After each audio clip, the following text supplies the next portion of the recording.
A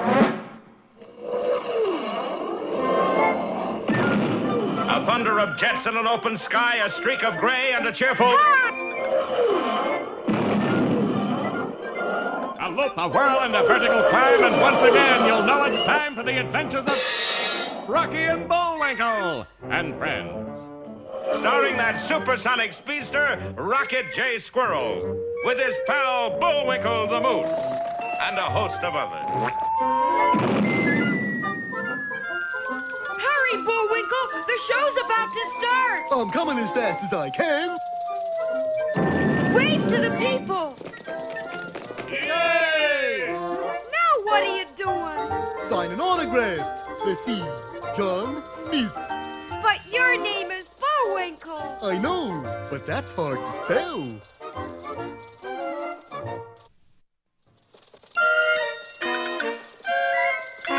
We're gonna have a lot of fun. Come on and join us. Sure, there's always room for one more.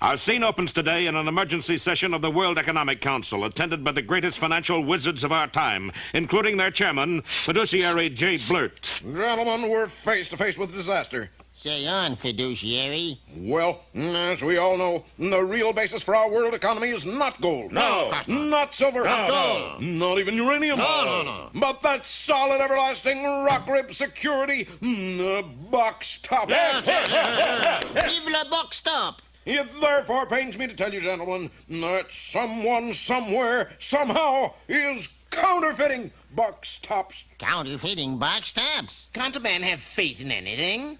And unless we catch the culprit soon, the economy of the whole world as we know it is doomed. It will demolish the dollar. Ruin the ruble. The franc will fall. Even the drachma will droop. This fiend in human form must be found. But how? We must be on the lookout for anyone who has an unusually large number of box tops. And when we spot him, Liquidate him immediately. At this moment, our agents are everywhere. suppose it's just somebody who likes to hoard box tops. Nonsense, old boy. Who'd be stupid enough to hoard box tops? A good question, that, but the answer was ridiculously simple, for at that moment in the little town of Frostbite Falls, Minnesota, 63,821, 63,822. How you doing, Bullwinkle? Oh, hi, Rocky. Just counting my box tops before I take them to the bank. Boy, you sure have saved a mess of them. Oh, I didn't save them all. I inherited some from my Uncle Dewlap. He left you box tops? Yeah, and 14 miles of string, too. Oh, he was a saving fool. How many are there, Bullwinkle? Well, I just got up to, buttermilk. I lost count. Why don't you let the bank count it for you? Hey, that's a good idea. and a little while later the boys were trundling a wheelbarrow full of box tops into the Farmers and Swineherds National Bank. The clerk took one look at them and ran to the president's office. Mr. Fremley, can I see you a minute? Arbogast, please. Can't you see I'm foreclosing a mortgage? But it's an emergency, sir. Box tops? A barrow full. Come on. Oop. Please, madam, you're getting my spat soggy. Could we have a little service, please? Why, yes, certainly, sir. Arbogast, call the police, the FBI, my wife. I'd like to start a box top account with your bank. Yes, sir. What kind? Just checking? No, I really mean it. Meanwhile, a bevy of law enforcement officers were converging on the bank. Okay, when I give the word, we grab him. Is he really dangerous, Chief? Anybody who would counterfeit box tops would do anything. Gee. So if he makes one funny move, let him have it. There you are, my life savings. How much is there? Looks like millions. Yeah, or even thousands. Hear that? That's our man, all right. You mean Moose? Yeah, careful now. What are you doing with that empty bag, Bullwinkle? Oh, I just can't resist popping them, Rock. That's sure gonna disturb the other people in the bank. Oh, they won't care. Here goes. Quick, Bullwinkle! Boy, they're sure touchy. Well, it certainly looks bad for our boys. Will our story end right here before we find out who is really behind the sinister box top racket? Don't fail to see our next episode, A Fault in the Vault, or Banks a Million.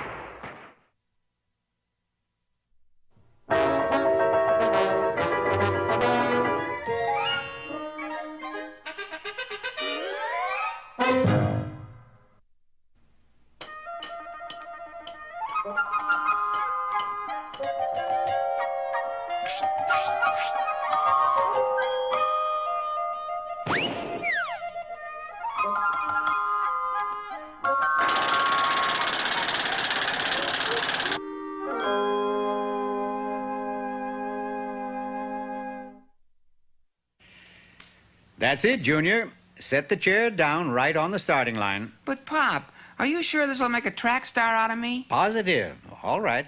On your mark, set, get. Get? Right. Get into the chair. Oh, gee, Dad, I'll never beat Romulus and Remus this way. Oh, yes, you will. Remember, slow and steady wins the race. Which brings to mind... Another fable? Uh-huh. This one I call The Hare and the Tortoise.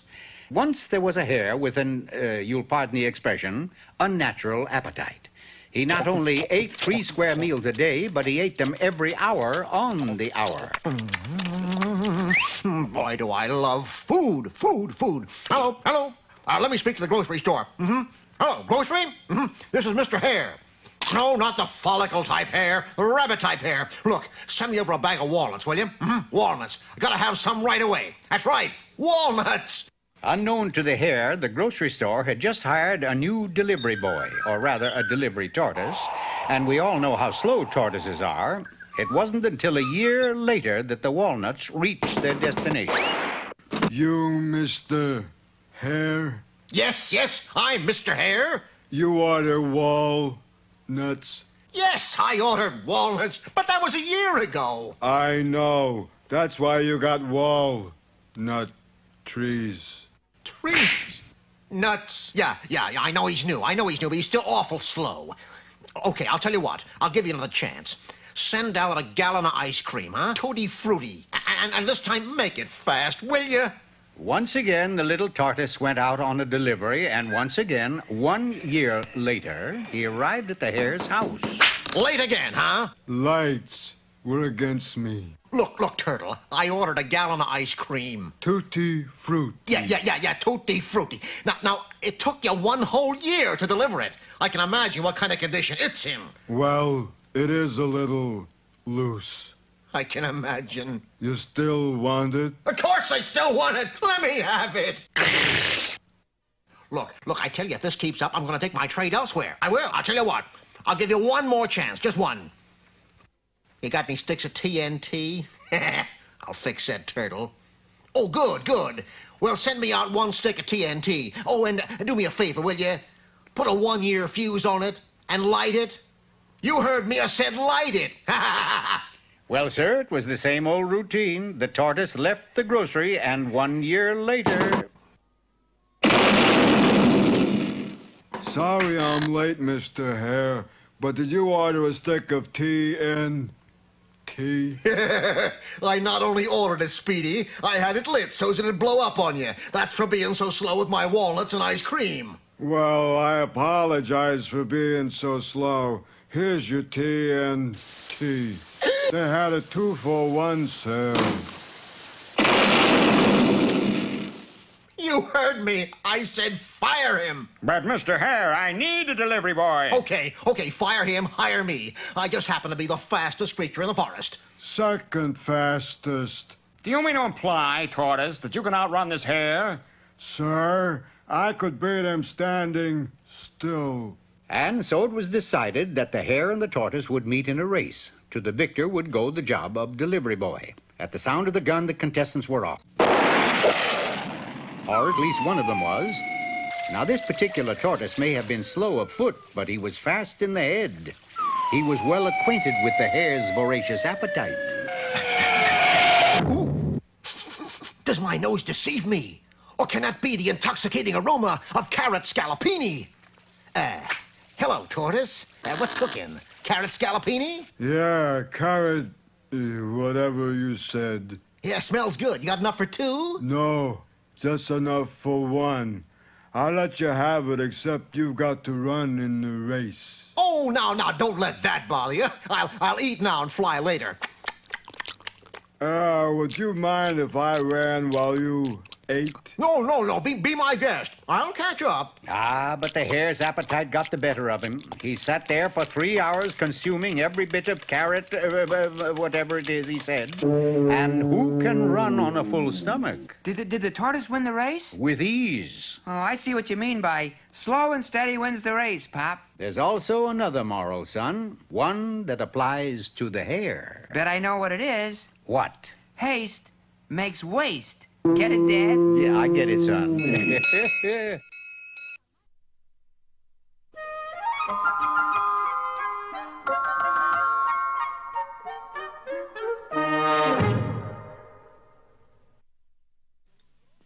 Ready, Rock?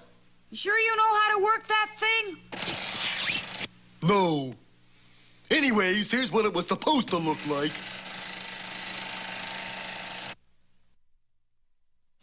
And now, for all you senior students who are just about to graduate, here are some words of wisdom from Mr. Know-It-All. Buenos dias, senors. Today's lecture is entitled How to Catch a Bee and Make Your Honey Happy.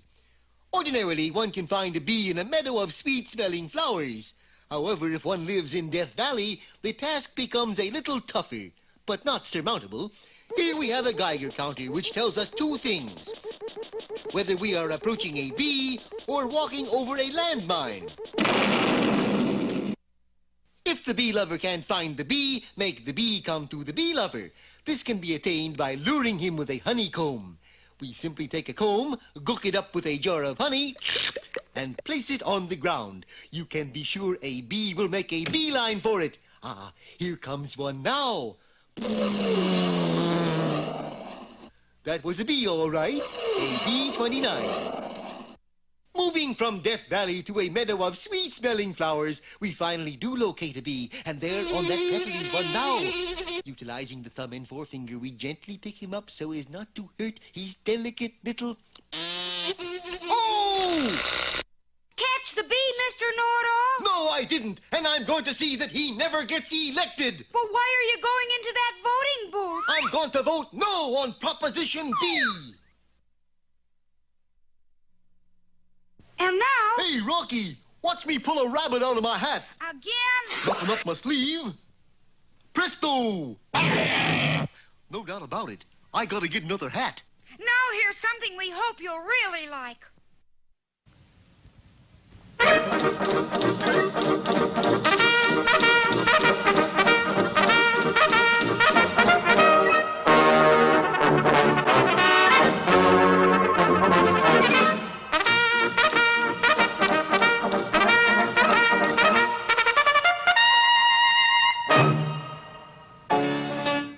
Sunset, the time of day when most Canadians bring home the bacon.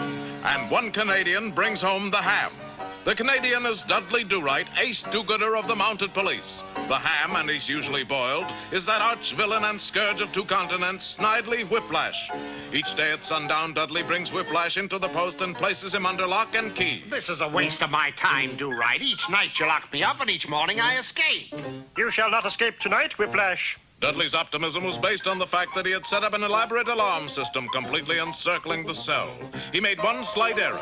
He locked himself in the cell, not Whiplash. Ta-ta, Do-Right. But on his way to the gate, Whiplash ran into trouble, for Dudley's horse, angered at finding water in the water trough, lashed out his great hooves in anger, striking a not too innocent passerby. 1 hour later, Inspector Fenwick, post commander, made a routine check of the jail. Ah, Do-Right, still up, I see. Yes, sir. I am keeping a vigil on Whiplash. That's doing it the Mountie way, my boy. I must get him out of my slick-down hair once and for all. Pen in hand, Whiplash outlined a daring plan. Here is the post. Up here is my sawmill. If I can lure Do-Right to the mill, I can destroy him forever. But how to lure him? Those evil eyes darted about the room until... Tunnel with love. Horse. Egad, that's it! This time he went in search of Dudley's horse. Once again he received a well-placed hoof. but he was prepared for it. And up he soared out of the post.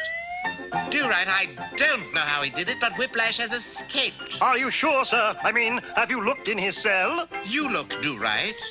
By George, you're right, sir. He is missing. But never fear, I will bring him in again.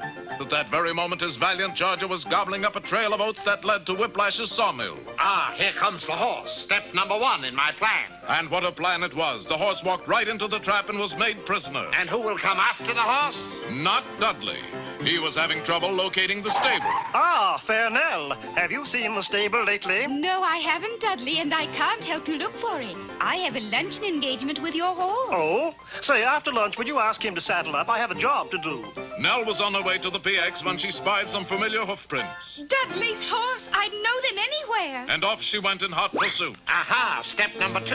The fair and lovely Nell is approaching. Nell, too, fell victim to Whiplash's terrible design. And who will come after Nell? Not Dudley. He was still searching for the stable. Pardon me, Inspector, but I seem to have misplaced the stable. No time to help you, Do-right. I'm due to make a speech at luncheon. With Nell and my horse? Yes. Inspector Fenwick scurried off. Then he, too, spotted the telltale tracks. That horseshoe print with a broken nail, that's Nell's left foot. By 3 in that afternoon, Whiplash had in his power Dudley's horse, Nell, the inspector, and most of the Mounties in the general area. What's keeping that dolt Do-right? He should have been here long ago. In case you're wondering, Dudley had found the stable. He was now looking for a way to get out of it. There must be a door somewhere. There was. It opened, and in walked a messenger boy. You, Constable, do right. I think so. Dudley took the telegram and ripped it open. Dear Dolt. Can't spell Dudley. Unless you come to my sawmill, I shall blow up Nell, the inspector, your fellow Mounties, and your horse.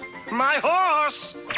He arrived at the sawmill in jigsaw time. And you will let my horse go free if I surrender to you? Everybody goes free. The exchange was made. Inspector Fenwick, Nell, and the Mounties bid a tearful farewell and returned to the post. As for Dudley, he was tied to a chair infested with sticks of dynamite. Do-right, you'll never do right again. A match was struck, the fuse was lit, and Whiplash dashed off over the horizon. Daddy, dear, don't keep looking out the window in the direction of the sawmill. It can't help. I know it, Nell. It's only Do-right we're losing, and yet... Well, there he goes.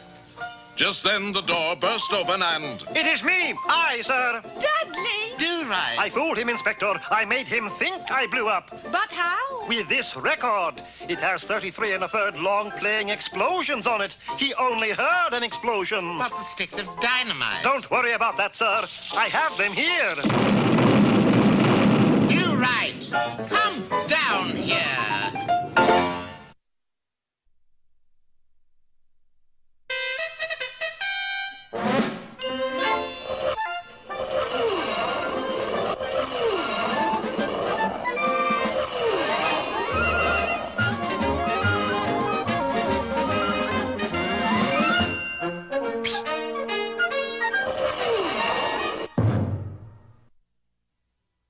Last time you recall, the members of the World Economic Council were horrified to discover that somebody was counterfeiting box tops, the real basis of the world's monetary system.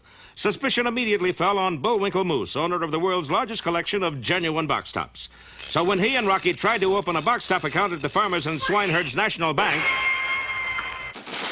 Get down, Bullwinkle! It's okay, Rocky. I'm a depositor. Boy, my credit rate must have gone down. This is the police. We know you're in there. You can't fool them fellas, can you? Come out with your hands up. Okay. And when Bullwinkle emerged, he was quickly shoved into a patrol wagon and whisked away. I'll send you my address as soon as I get settled, Rock. Meanwhile, in an old brownstone house in the middle of a large city, a mysterious figure worked over a printing press. 1, 2, 3 a liri, 4, 5, 6 a liri, 7, 8, 9 a liri, 10 a liri, box top. Yes, unbelievable though it may seem, the box top counterfeiter was really Boris Badenov, that notorious no-goodnik, that venal villain, that delinquent demon, that... It's no use. Flattery will get you nowhere. Boris, darling, next load of box tops is ready to roll. Very well, Natasha. Let's go. And Boris and Natasha dashed to their friendly neighborhood grocer to carry out their fiendish plan. Hello. You are my friendly neighborhood grocer? That's me, little fella. You are giving away atomic-powered roller skates? Yep, with 16 box tops. You got 16 box tops? I got 16 million box tops. And a short while later, Boris left with the store's entire supply of atomic-powered roller skates. Of course, that meant that there were none to give to the children who came for them later. Come on. You a friendly neighborhood grocer, aren't you? Yes, but It's a gyp, that's what. Let's go to our friendly neighborhood druggist instead. Too late. Boris had already gone to his friendly neighborhood druggist, his friendly neighborhood hardware dealer, and even his friendly neighborhood lumber and feed store. In one day, there wasn't a store in town that could redeem box tops. Of course, the kids got hopping mad. Juvenile protest meetings were organized. Pint-sized pickets paraded in front of every store. As a result, business plummeted. And at the World Economic Council, panic reigned. Look at that stock report. Friendly Neighborhood Grocer Inc. down 15 points. Friendly Neighborhood Druggist Preferred down 22. It's the beginning of the end, gentlemen. Hold on. Here's a report from one of our agents. Hello? What does it say? Yes, good. They've got the counterfeiter. Yay! Who is it, fiduciary? Some person named Bullwinkle, I think. Man or a woman? He claims to be a moose. Sure enough, at that moment, Bullwinkle was at police headquarters undergoing some very tough questioning. Okay, where'd you get all those box tops? Well, I eat a lot of cereal at breakfast. 85,000 boxes full? Well, I like a snack before going to bed, too. How come you never turned them in? Couldn't make up my mind what I wanted. What do you think, Chief? He's either a criminal mastermind or a stupid bird brain. Do I get a choice? The only choice you'll get, Moose, is between 10 and 20 years. You can't do that to my pal. Watch carefully. Gee, Bullwinkle, maybe they can. Can they? Don't miss our next episode, Calaboose Moose, or The Crime of Your Life.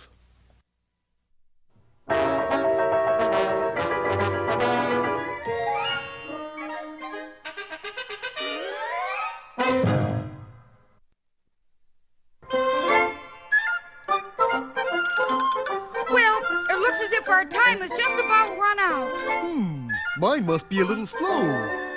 You got the credits, Bullwinkle? All on this itty-bitty card. Oop!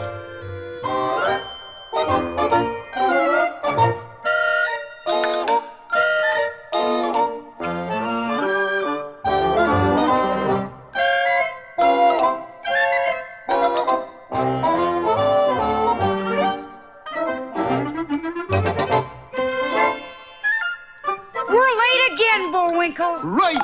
Bye now. See you next time.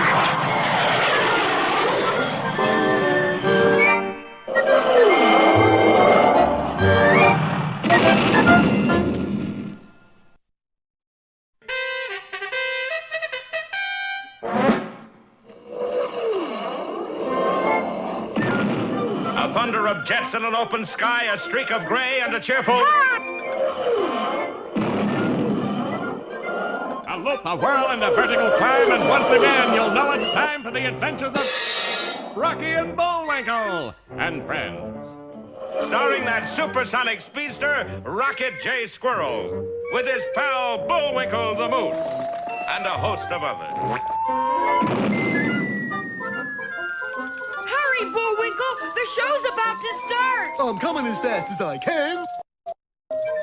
Wave to the people! Yay! Now what are you doing? Sign an autograph. Let's see. John Smith. But your name is Bullwinkle. I know, but that's hard to spell.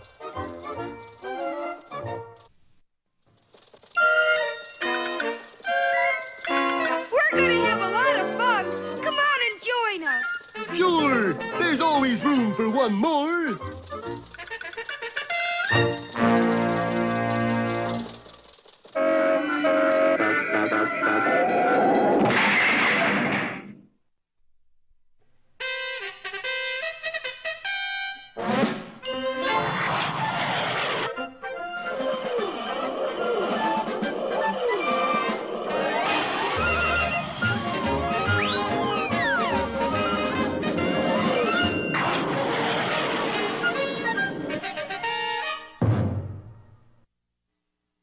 Well, in the Battle of the Box Tops, it looks as if the first round goes to Boris Badenov, for he has succeeded in dumping thousands of counterfeit box tops on the market, cleaning the premiums out of store after store.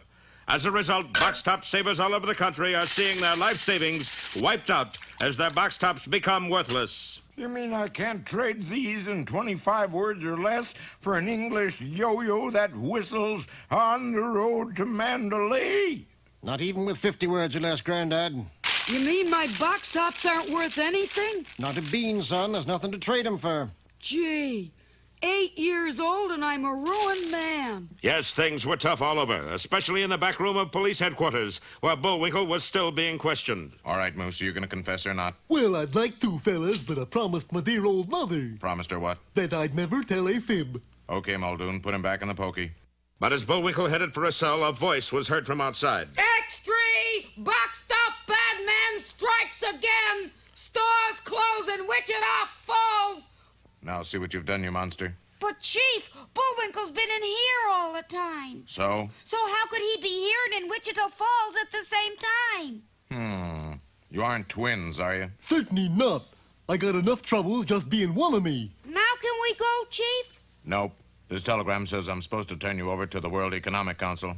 Economic eggheads, huh? Some of the biggest brains in the world. And they want to see fluff-headed little me? You and your buddy. Come on, Bullwinkle. And while our friends headed for the airport, those foxy four-flushers, Boris Badenoff and Natasha Fatal, were busy counting their ill-gotten gains. Let's see. 2 warehouses full cowboy hats with real bullet holes. Check, darling. 3,000 sacks of crocheted hubcaps. Check, darling. 197-year supply of dental floss. Check, darling. Oh, boy, Natasha. We're rolling in vital consumer goods. Just wait till I call Central Control. But as the gleeful Boris was trying to contact his superior, a fast jet was landing at Washington, and Rocky and Bullwinkle were met by a host of reporters and photographers. What are you in town for, sir? I can't see. Why did the World Economic Council call you? I can't see. How long will you be here? I can't see. Why can't you say? 'Cause I don't know. But a short while later, in the office of the World Economic Council, Bullwinkle found out. Mr. Moose, I understand you are the world's largest collector of box tops. Well, yes. Of course, I have quite a few cigar bands, too. Now, with your great knowledge of real box tops, perhaps you can find out just who is making counterfeit box tops and thus ruining world economy. You want me to? You and your friend Rocket J. Squirrel. But why me, Mr. Blurt? Well, this is the Rocky Show, isn't it? Of course. I keep forgetting. But just then the door burst open. Mr. Blurt, look here. More bad news? Yeah, bogus box tops are flooding into Upper Whatchamacallistan. Upper Whatchamacallistan? Where in the world is that? That's just it. It's a tiny little country that nobody knows about. Nobody? Nobody, except the men in this room. Uh-oh. Gentlemen, one of you is in cahoots with a box-top bad man. Well, there's a plot developing for you. Which of these men is working hand in glove with Boris Badenoff? Don't miss our next exciting episode, When a Felon Needs a Friend, or Pantomime Quisling.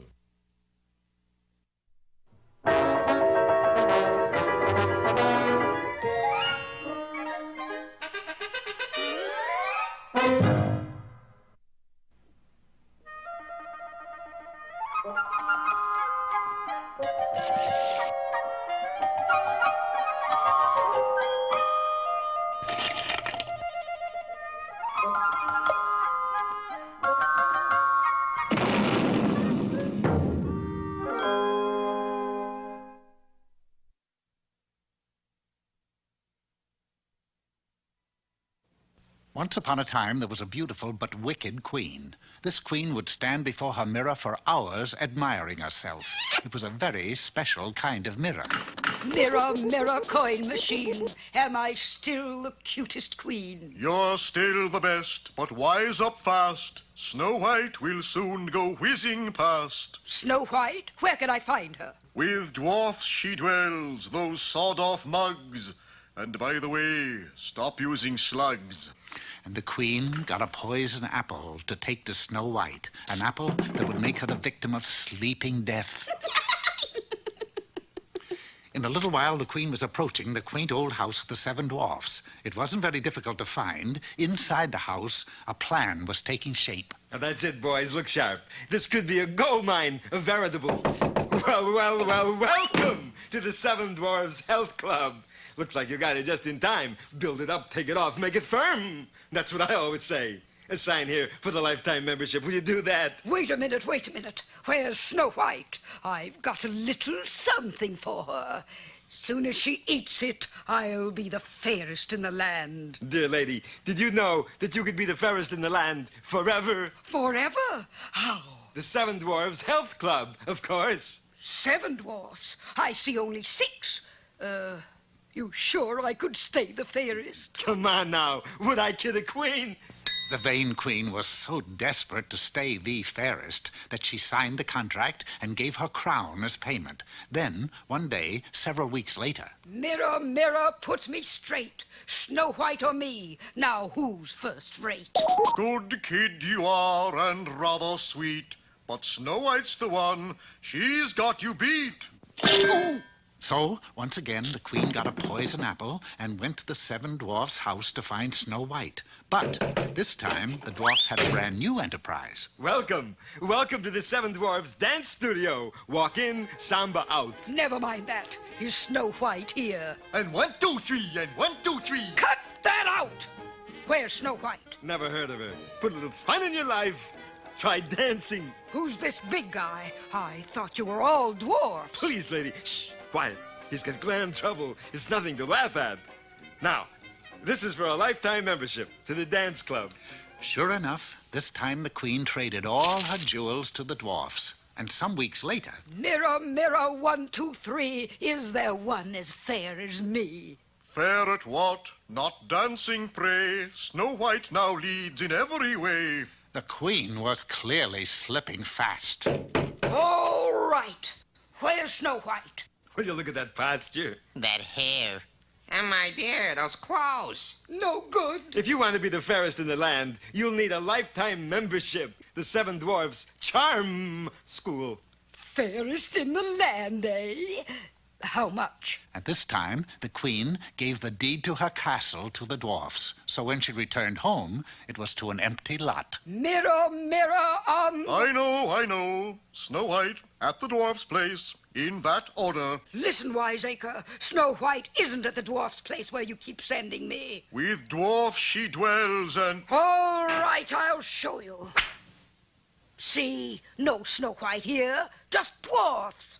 Oh, will you look at that poor woman? A B1 deficiency. Now, how could you ever hope to be the fairest with improper diet? Improper diet? No, not meats. No yogurt. No wheat germ. But I have nothing left to pay for anything. You need the 7 Dwarfs health food plan. Do you what? Just this mirror. That's all I have left. That's all? Okay, we'll take it. Here. And your health food plan starts with eating these apples. So the wicked queen wound up with nothing but her own poison apples. But suddenly... Pardon me. Do you have a pay mirror I can use? Right over there. Is it a local? Mirror, mirror on the wall, who is the fairest of them all? Snow White is the fairest one, but getting there is half the fun. Oh, goody, goody, goody. That's me. I'm Snow White. No, there really is a Snow White? Get ready, boys. Another pigeon. And if you want to stay the fairest, you'll need a lifetime membership in the 7 Dwarfs Health Club. 7 dwarfs? I see only 6. Isn't there a 7th one? Well, certainly there is. Meet Max. He has the most important job in our whole operation. Yeah. And boy, it's stuffy in there.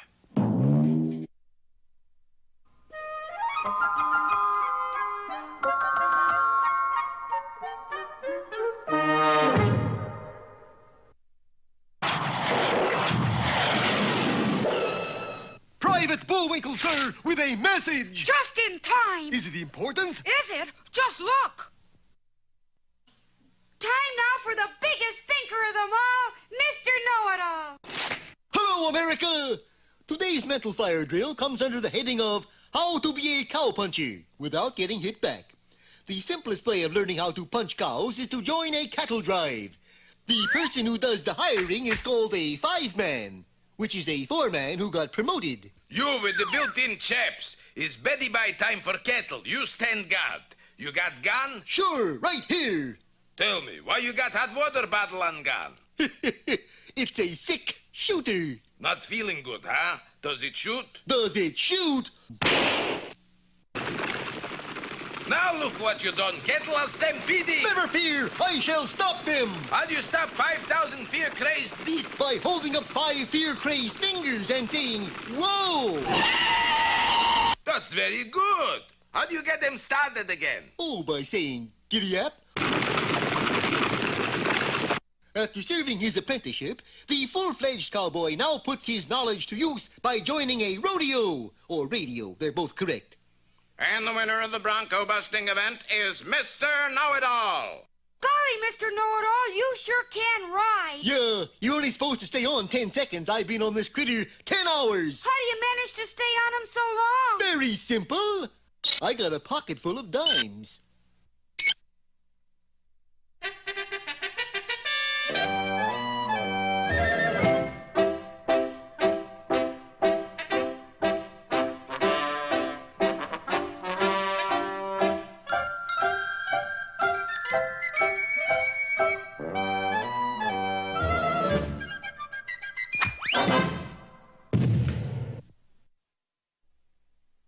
Hello again.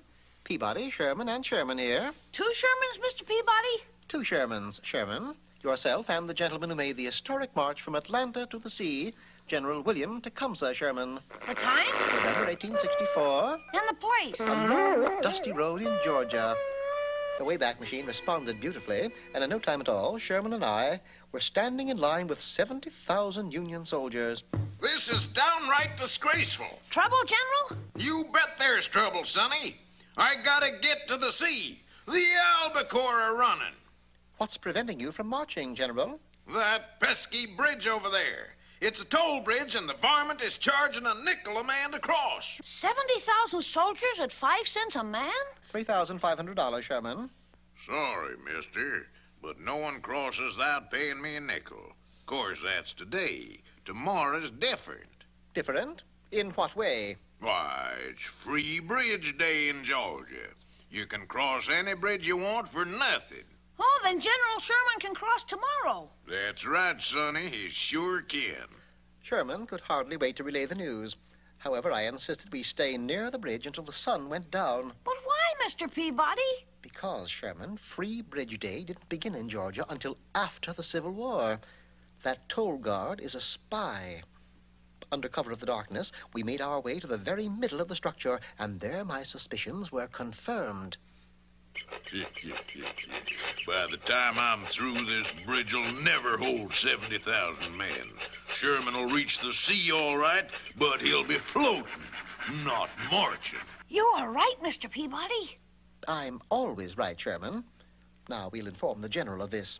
Oh, and be careful where you step. The toll guard has removed 1 or 2 planks. Unfortunately, my warning was issued a fraction too late, for Sherman was already en route to a first-hand view of the river. The swift current carried him downstream while I raced along the shoreline, waiting for an opportunity to effect a rescue. At a point where the river narrowed, I came across an outdoor performance of Uncle Tom's Cabin. The audience sat enthralled, watching the drama unfold. It was Act 3, where little Eva was being chased across a line of simulated ice floes. On she came, followed by a pack of hounds, followed by Simon Legree, who in turn was followed by me. I plucked Sherman from the river and thereby gave this performance of Uncle Tom's Cabin an unusual finish. Thanks, Mr. Peabody. You're welcome, Sherman. And now let us return to the bridge.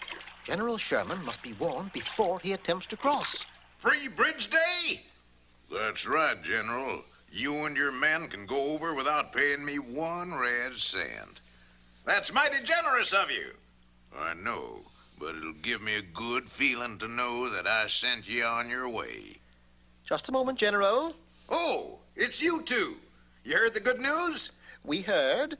But before you cross the bridge, I should like to make a slight alteration. There ain't nothing wrong with my bridge. I didn't say there was. And so, with 70,000 men looking on, I made a careful survey of the sabotaged structure. Now, do you have a piece of string on you, Sherman? Will this do? I think so. With the string, I secured 2 small sections of the bridge. All right, General. You may cross now. With the toll guards dismayed, General Sherman and his entire command crossed the river without so much as a quiver from the bridge. From the opposite shore, we watched the shocked spy examine my handiwork. What happened? This bridge should have collapsed into the river. Simply superb structural engineering, my good man. Merely a perfect example of distribution of weight. I don't believe it. So saying, he untied the string, and as day broke, so did the bridge. My deepest appreciation for your help, Mr. Peabody, and please accept these. A fishbowl for each of us.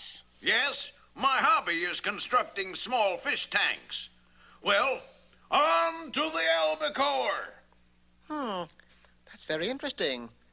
I didn't think these became popular until World War II. What became popular, Mr. Peabody? Tanks, my boy. Sherman tanks.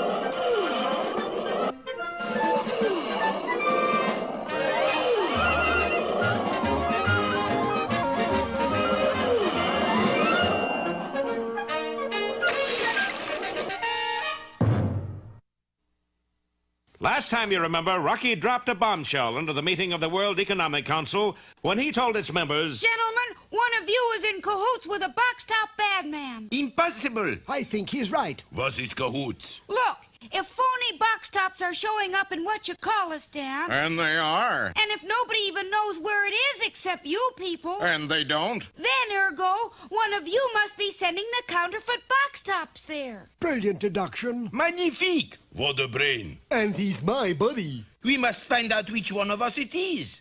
And I know just the man to do the job. Who's that? Our chief security officer. Call him quickly. Calling Inspector Soames. Inspector Hemlock Soames. Come in, please. Come in. I am in. You're the chief security officer? Hemlock Soames at your service. Your crime is my crime. Allow me to introduce my English assistant, Dr. Watkins. Cheerio, y'all. She's English? From the south of England. You know, way down yonder in Newton Abbot. Oh, of course. Now, what's up, gentlemen? Mr. Squirrel thinks that someone in our group is in league with the box-top bad man. Easy there. Oh, thanks, old chappy, darling. Elementary, my dear Watkins. And I'll bet whoever it is has his counterfeit box tops hidden right in this building, too. In this building? Impossible. But, darling... Cheer up, Dr. Watkins. I think we ought to search the whole building. Well, if you insist. I do insist. Okay, let's go. Do you think you can find the culprit, Inspector Soames? Buddy, if I can't find him, who can? Well, the squirrel has done it again, Boris. Duh. How could such a little nebbish have such a big mouth? The search party looked high and low through the building without finding a thing.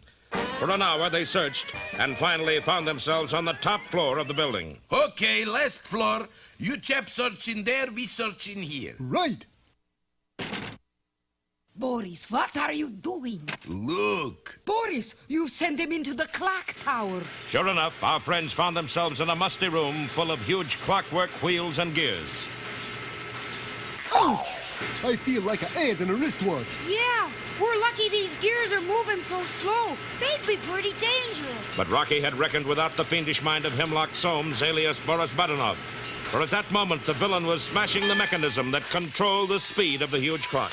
Listen, Natasha, the clock is gaining. It was true. Without their controlling mechanism, the huge gears turned faster and faster.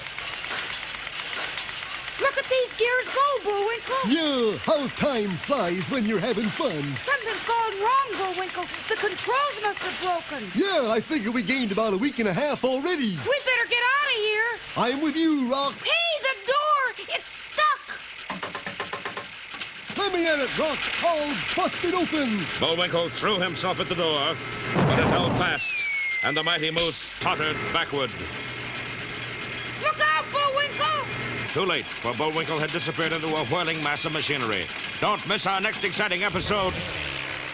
Give 'em the works, or rock around the clock.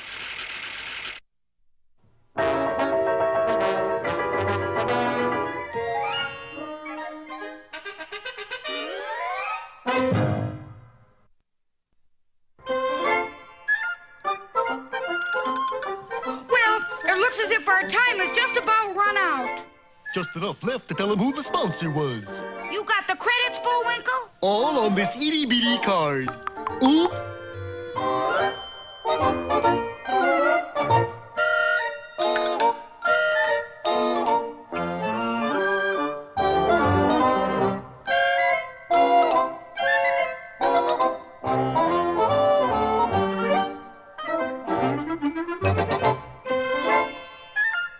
We're late again, Bullwinkle. Right. Bye now. See you next time.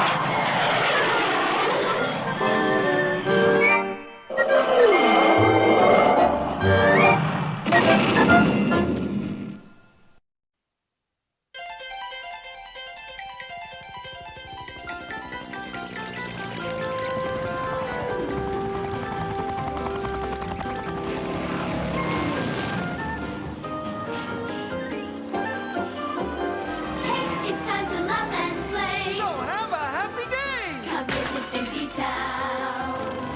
Lots of things to do and see. It's so much fun to be a part of Busy Town. Keep your spirits soaring while we're exploring our busy world. Let's go!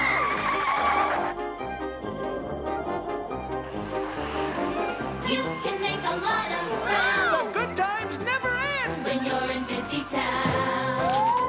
Each adventure and surprise will open up your eyes in such a busy world. In Busy Town. Every day there's something new, and you're invited too. Come visit Busy Town. It's time to watch the show. The Busy World of Richard Scarry.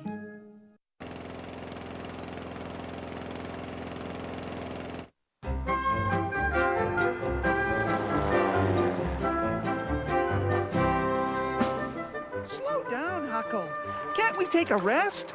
No, Lily. We can't stop until we find a birthday present for Mom. Heads up, Huck! My bell won't ring! Uh-oh. Watch out! Stop!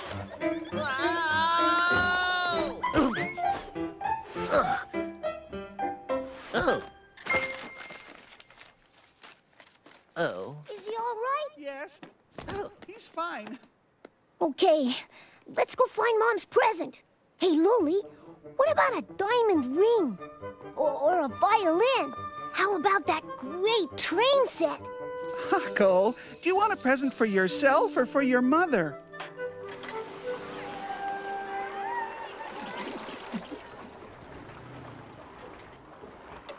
Look at all those clocks. Come on. Hello? Mr. TikTok?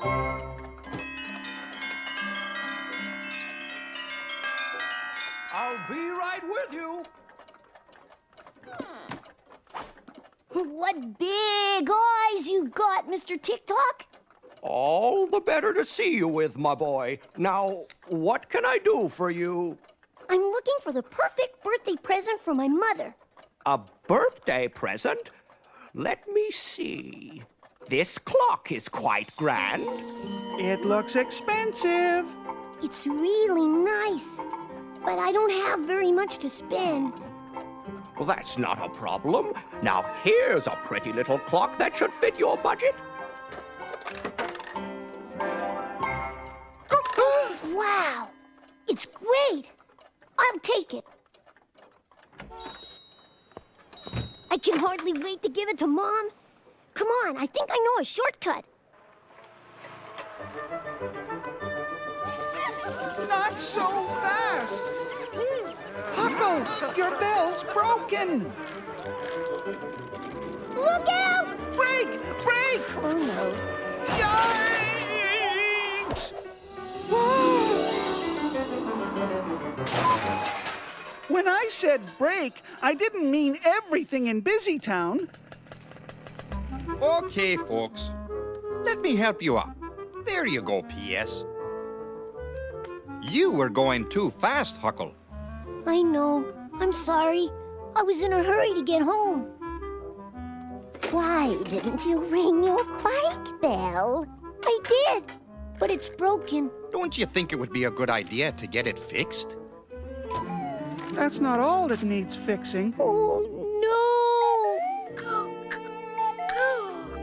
Mom's present. It's broken. You'd better take that clock to Mr. Fix-It. And your bike bell, too.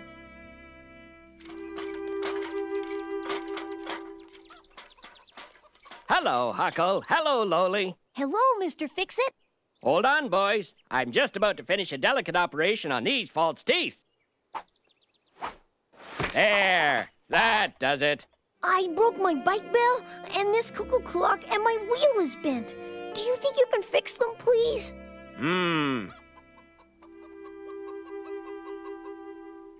Of course I can. There's nothing Mr. Fix-It can't fix. Just you wait and see. Thank you, Mr. Fix-It. I'll be finished in an hour. See, I told you Mr. Fix-It can fix anything.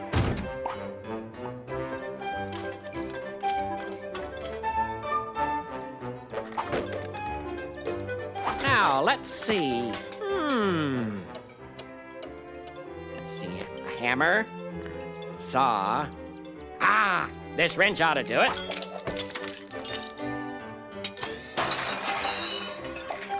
Now, I wonder where this piece goes. Ooh, better hurry up.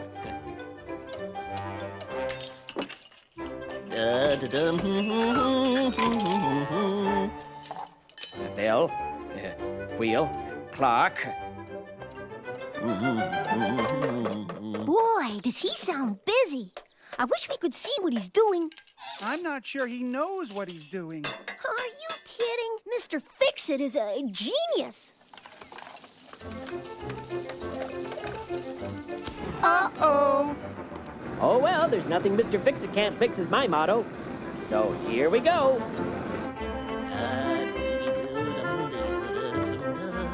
Voila! And I even gift wrapped it. Wow! Oh, thank you, Mr. Fix-It. You're terrific. Glad to be of help. Fix-It's the name, Fixin's the game. I can hardly wait to give Mom her present. Hi, Mom! Mom, happy birthday!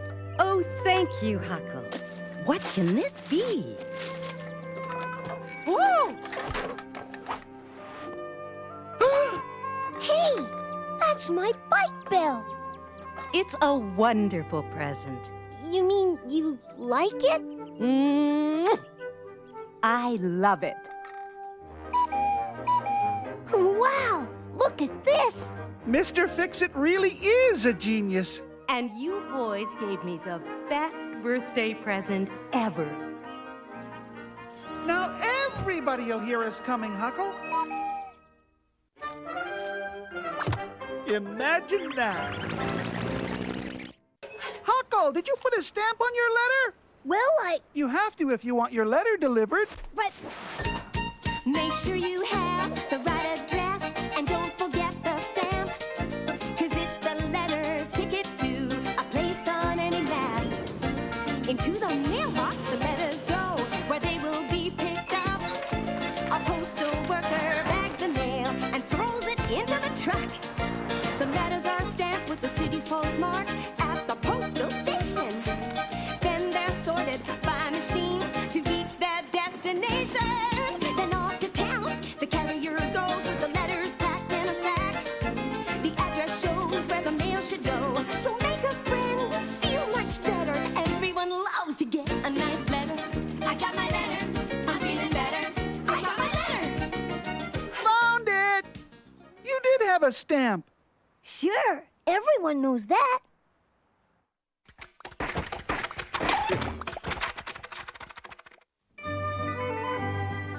Our story begins in Ireland, a place of rolling hills, four-leaf clovers, and magical rainbows.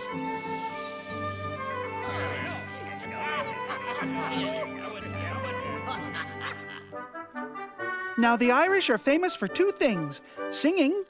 Sure, it's Ireland, it's Ireland, it's Ireland we love. Sure, it's Ireland, it's Ireland, it's Ireland we love. And when the Irish aren't singing, they're talking.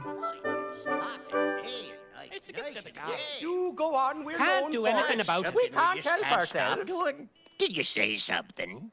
Don't I always? But our story is about a little Irish fellow who never sang or talked. All Patrick O'Swine could say was, Oink. Look at me, child. I'm a talker, me father's a talker, and me father's father before him. Why can't he talk, Tessie? A handsome boy with eyes as green as a shamrock, and all he can say is... Oink. Oink. This looks like a fine place to dine. What do you think, Tessie? Fine, then. Here we'll eat. Oink. Oink. 3 rules of the house. No yelling, no fighting, and you talk to them at your own risk. Top of the morning to you. How are you today? What do you say to barley soup, Tessie? Then barley soup it is. Pardon me, but you're sitting at our table. Of course we are. You wouldn't expect us to sit at a stranger's table, would you? Do I know you? Well, you waved at us, didn't you? Yes, but I... Well, you wouldn't wave at someone you didn't know, would you? Not on principle, but I... Do you deny waving at us? No, I... Do you deny not inviting us over? No, I... What was the question? Pat him on the back. What a sport. Give him a hug. Since you've been hospitable, the least we can do is help. Help? Help what? Help your son to talk. What do you say, wee fella? You want to learn to talk? Oink. Well then, we're off to Blarney Castle. What's at Blarney Castle? Why, the legendary Blarney Stone, of course. What a sport. Shake his hand. Pat him on the back. We'll take a ride to Blarney Castle, over the hills past Corr. There, he'll kiss the Blarney Stone. Just one kiss of that magic stone, and he'll be able to talk and gab and chit. Jack! Do you think it'll work? Absolutely. Definitely. Positively. What do you say, Tessie? Shall we take a little jaunt down to Blarney Castle? Then it's settled. Off we go.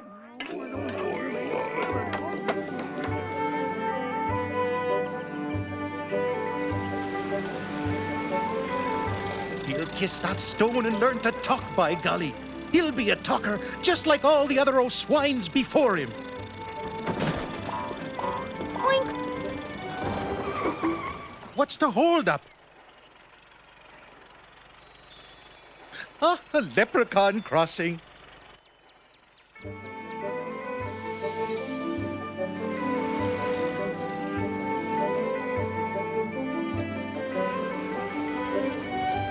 Here we are, Blarney Castle. Have you ever seen such a place, Tessie? Neither have I. According to legend, there was a king who could neither talk nor sing. But his subjects desperately wanted to know what he had to say. Try as he would, he couldn't utter a sound. Until one day, the king saved a witch from drowning. To thank him, she cast a spell and presented him with a magic Blarney Stone. As he staggered under its weight, his lips touched the stone and... To everyone's amazement, he began to talk. Help! Get this rock off me! The stone at Blarney Castle has been a legend ever since. Are you ready to talk then, son? Oink.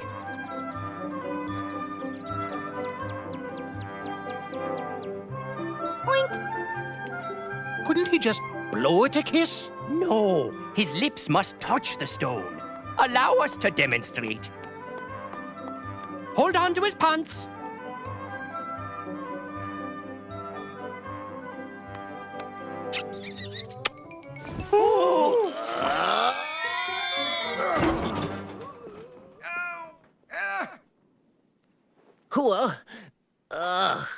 You better tighten your belt, son.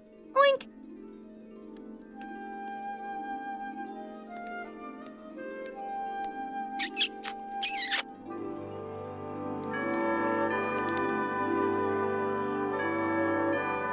Well, he's not talking. It always worked before. Never failed. Eringo Bra, Well spoken, boy. Mother McCree, Patrick O'Swine, Casey O'Reilly, That's my boy. O'Brien, O'Bannon, O'Doul, O'Neill, O'Toole, Fine, son. You don't want to tire yourself out. O'Brien, O'Hare, O'Hara, O'Malley, O'Mee, O'My, O'U, Ireland forever, Eringo Bra, Cork County, Dublin, Ulster, Galway, O'Keefe, O'Connor, O'Banion. Will the child never stop talking? Eventually, possibly. Casey O'Reilly, Probably not. Limerick, O'Keefe, O'Connor, O'Banion, O'Rourke, oh no, Mother McCree, Patrick O'Swain, Casey O'Reilly. Do you know of anything that we can do to make him stop, Tessie? Neither do I. Neither do I. So what do we do now? Oink!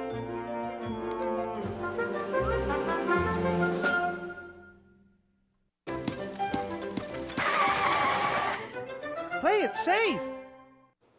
Loli, come on! I have to get groceries at the market before it closes. Stop! Stop, look, and listen. Never run onto the street, not even to chase a ball. Never cross between parked cars, cause drivers won't see you at all. Always cross at the corner, remember to look both ways. Stop, look, and listen is a rule that always pays. And just stop, look, and listen, yeah. Pay attention at a light, don't ever cross on red. But when it's green and walk appears, look, then go ahead. And just stop, look, and listen, yeah. Always stop, look, and listen. Oh, it's too late. The grocery store is closed. Better late than never.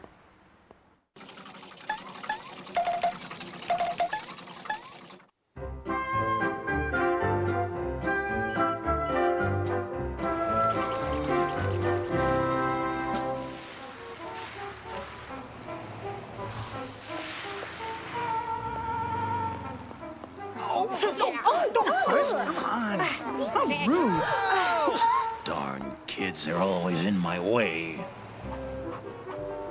Stop! Stop! Here comes Mr. Gronkle. Good morning, Mr. Gronkle. I don't see anything good about it. Oops.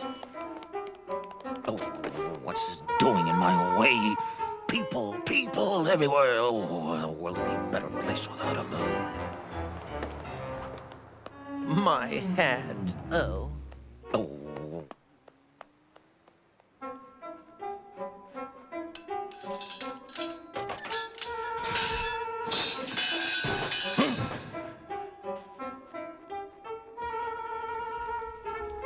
Home at last.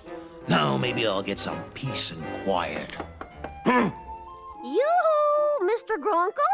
It's me, Hilda Hippo. One of those annoying little kids. Huh? Okay, so you're an annoying big kid. Mr. Gronkle, I'm trying to raise... Go away. Oh, dear. I don't mean to annoy you. I'm just trying to raise money for the hospital by selling these nut crunchies. I don't give to charities. And I wouldn't eat nut crunchies if I was stranded at the North Pole. But it's for kids. Have a kind heart and take these last boxes off my hands. Well, I'd be happy to help you get rid of them. Really? Get out of here! Yes, sir! Kids, what are they good for? Oh, well, except trouble.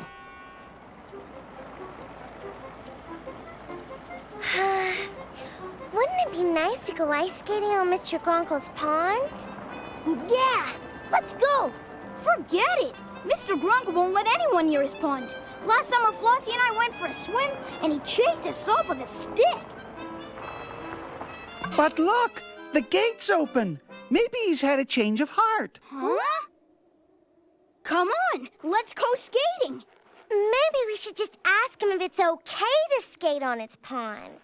Come on, the gate is open. Aw, Sally, you want me to teach you how to skate, don't you? Okay.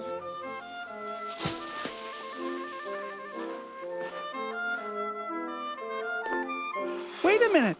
The ice is too thin here. Let's use the other pond. Now, do exactly as I do. Whoa! Like this? Ho! You don't have to do that part. Oh, okay. Hey, I'm doing it! I'm skating! Oh, Huckle, you must be the best skater in Busy Town. Well, not really.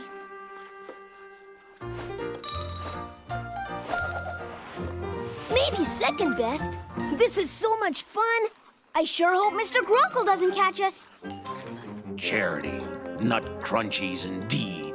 First thing you know, those kids will be back selling magazine subscriptions. And then before you know it, I'll have kids skating on my pond. Kids skating on my pond? Ow! I'll show them. Confounded kids. Hey, you kids! What are you? Ouch! Ow! Mr. Gronkle's tobogganing. I'm not so sure. He's waving a stick. Whoa! I'll teach you to skate on my pond. Watch out, Mr. Gronkle! Thin ice!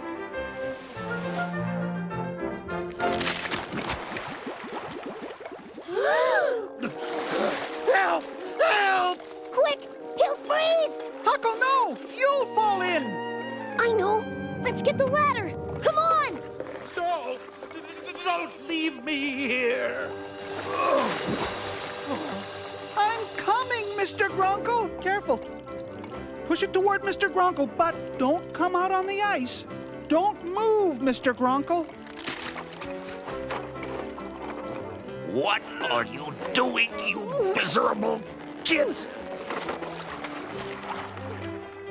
You kids saved me. Open up, Mr. Gronkle. Temperature's normal. The perfect patient. I guess I messed up your skating party. But Mr. Gronkle, you're more important than any old skating party. Why, thank you, Huckle. No one ever said that to me before. Now, won't you have a nut crunchy? Why, thank you.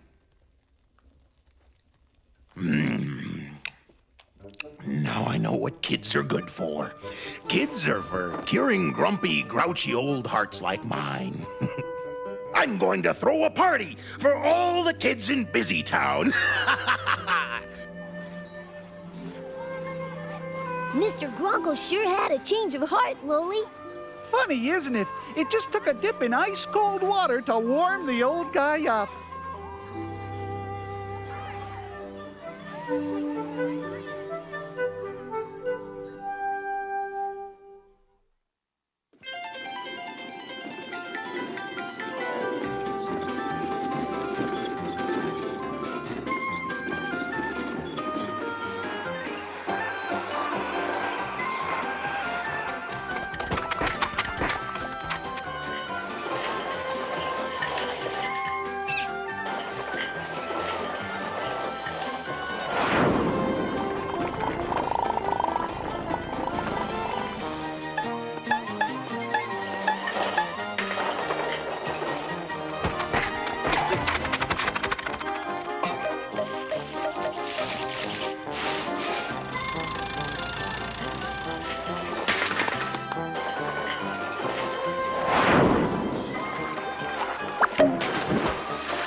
Wow, what a show.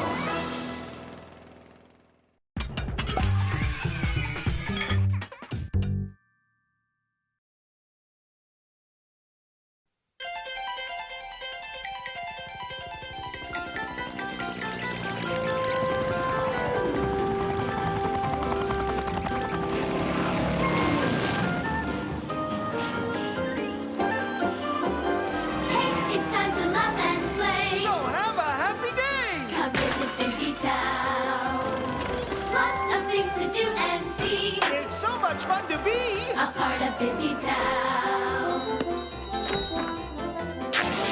We'll keep your spirits soaring while we're exploring our busy world. Let's go!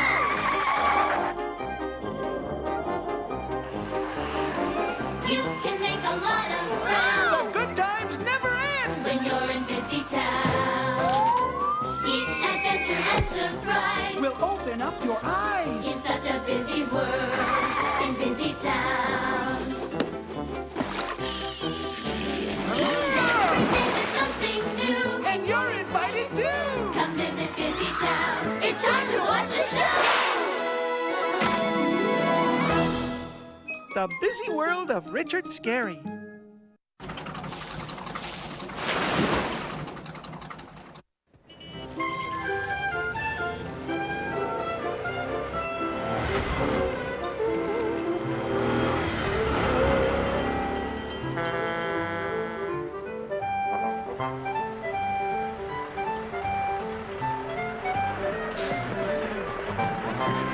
Hello, Huckle and Lowly. What brings you two here? We'd like to join the fire department, sir. Firefighting's a tough job, Huckle. Are you sure you're up to it? We just want to help out, Chief. Please, sir. Well, I suppose one day won't hurt, but you'll have to have the right equipment. Squirty, Smokey. Right away, Chief. Regulation firefighting boots. And here are your helmets, boys. Thanks, Snozzle. Now you're ready for the job. Did you hear that, Lily?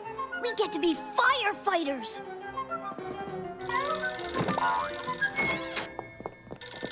Busy Town Fire Department, Chief speaking. Our first call, Lily. Yes, Hilda, immediately. We're on our way. Let's roll.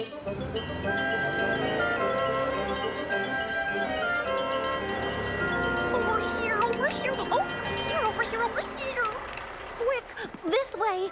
I lost my skating medal in the sewer. Gently, please be careful. No, more to the right. Don't worry, Hilda. We handle cases like this all the time.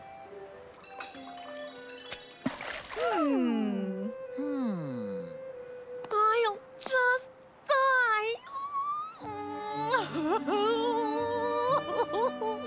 Don't worry, Hilda. I'll get it. Geronimo!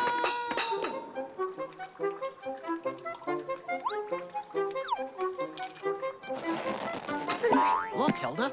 Lowly rescued your medal. Oh, you brave firefighter saved my roller skating silver medal. All in a day's work, Hilda. Oh, thank you, Lowly.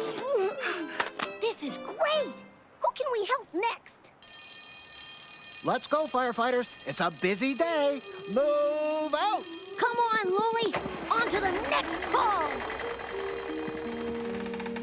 Stay calm, Dennis.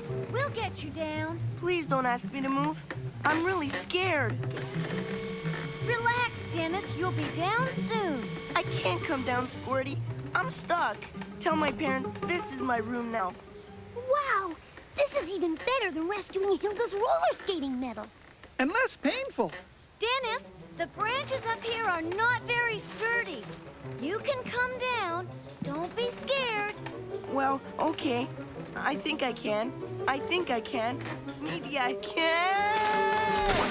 Whoa! Wow! Wow, our second rescue. But do you think we'll ever get to put out a fire?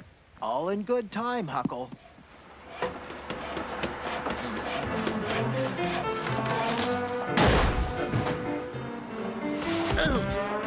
Oh, my. I wonder who parked my car right under that branch. Oh, well. Uh-oh!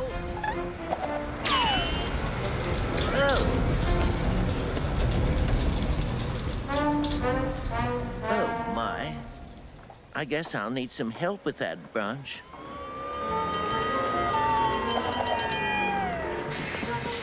Morning, Mr. Frumble. Need some help? I guess I'd better find a safer place to park my car.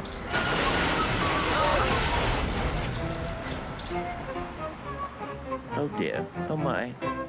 Oh no. Sorry about your car, Mr. Frumble. Thank you. I'll just walk home.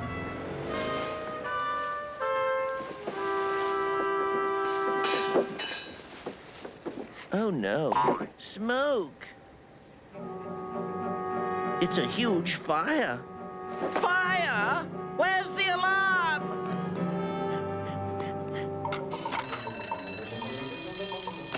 Come on, Lily. It could be a fire. I'm too tired to move. No one said the life of a firefighter was easy. Let's roll!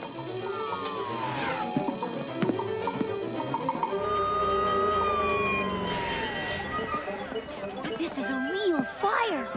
We better stay out of the way. That's the best idea you've had all day.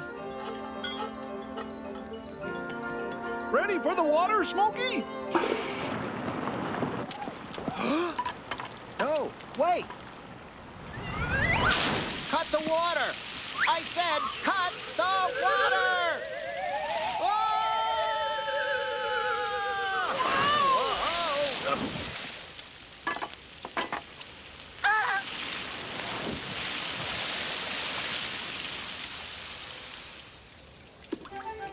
Uh-oh. Excuse me, but aren't barbecues allowed in Busy Town? We're sorry, but we were called to put out a fire. That was out of control. We didn't know it was your barbecue. I wonder who could have thought this was an out-of-control fire.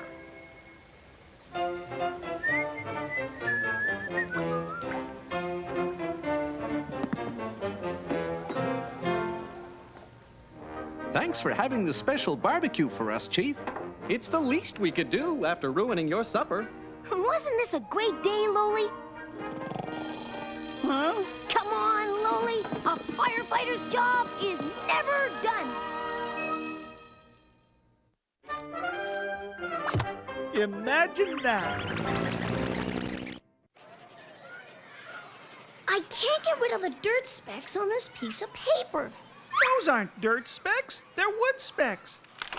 Well, paper is made from wood, and wood it comes from trees. So the trees have to be harvested. Timber means step back, please. The trees are brought to the paper mill by water or on truck.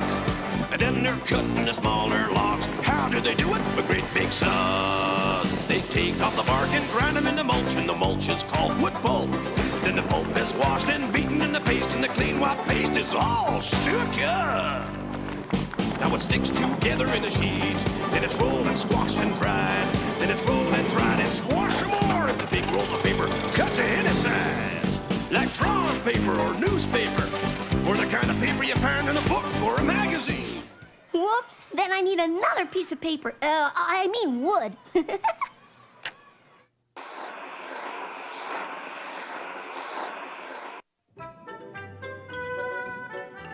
Mexico, land of beautiful music.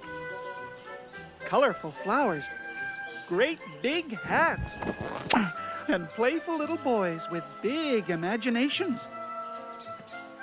This is Manuel. Sometimes he pretends his friend Pedro is a spy. Sometimes Manuel imagines his mother's vegetable garden is a jungle.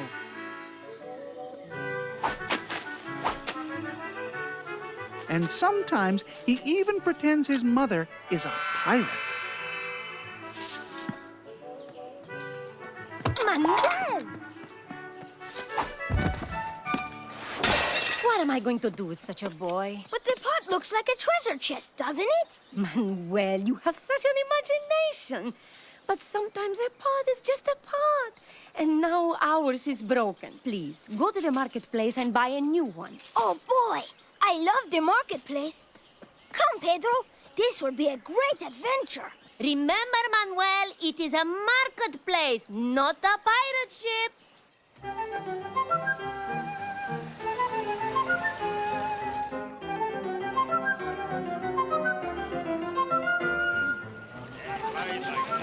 My mother was right. It is not a pirate ship. It is a den of thieves. I see a thief! Come now, Manuel. He didn't steal a thing. See, but he would have if I hadn't have been watching him.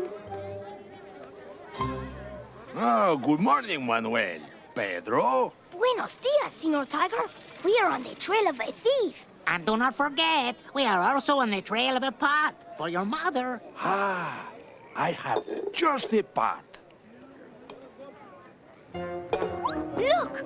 What did I tell you? That man is a thief. He does not look much like a thief. That's because he is a clever thief. Oh, of course, Manuel.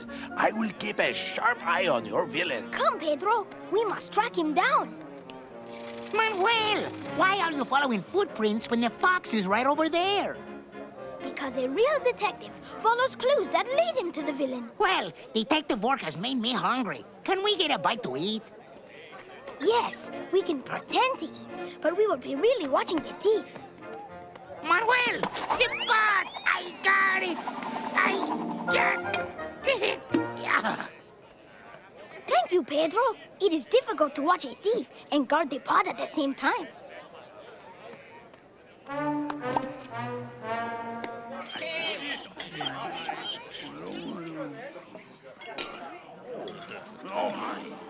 Psst, Manuel, why are you hiding behind a menu? Shh!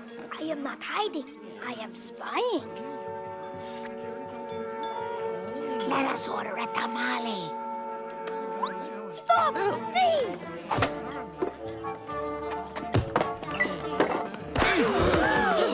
That man just stole a tortilla from you. Manuel, you are the one who has caused me trouble with my tortillas. I am sorry, Senor Lynx. I was only trying to help you. It is all right, Manuel. You boys run along. Be careful with that pot.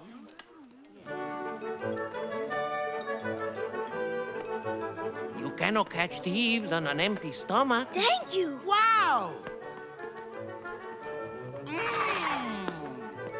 Hurry, before he gets away.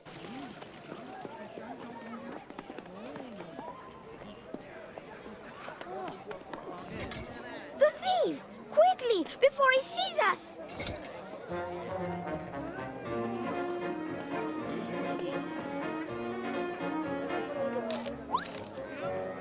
Look, he stole a hat. Did you see? No, I can't see. I am having hat trouble of my own. He is coming this way. Whoa! What is going on? Ah, Manuel, what are you today? A soldier? A famous explorer? Those are pretend things. Now I am a real detective. Luckily, shoes do not break like pots. You must be more careful with these. Thanks, Mr. Armadillo. Come on, Pedro. Could we not go home now, Manuel? I know we are going to break the pot. No, we haven't caught our thief yet. Can you see what he is doing, Pedro? Yeah, he's looking at a fishing rod. He's stealing it. We must capture this thief before he gets away. I think we should go home before this pot breaks.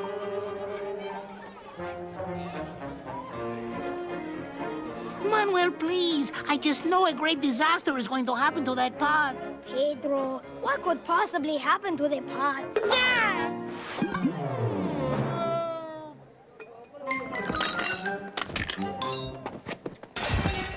My mother's pot! Huh? What's going on? Manuel, what have you done now? Who is this? Pedro and I have caught the greatest thief in all Mexico. Manuel, you really are a great detective. Yes, and you are a real thief. Bravo, Manuel. I do not think your mother will say bravo. Do not worry. I have a reward for the best detective in Mexico.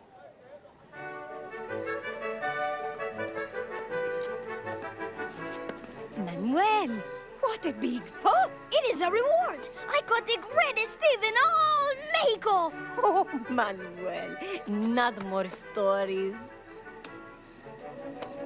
Oh, no! The pot!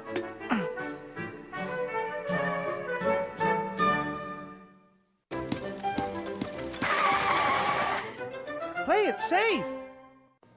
Come Come on! Dad's gonna show us how to make breakfast in the kitchen. Whoa! It can be dangerous in there. Let me tell you the story of a chef brave and true. When he goes in the kitchen, he knows what to do. The kitchen has dangers if that's where you're bound. If you're smart like our hero, you'll be safe and sound. He's careful near the oven and places too hot. And he'll always use a glove to touch the handle of a pot. Now forks, spoons, and dishes are okay to touch, but he asks for help with sharp knives and such. If he needs something high, he won't climb on a chair. He'll call someone taller to reach things up there. Our chef brave and true cooks with somebody grown, 'cause the kitchen's much safer when he's not alone. Morning, Huckle. We made everyone breakfast. With a little help from our friend.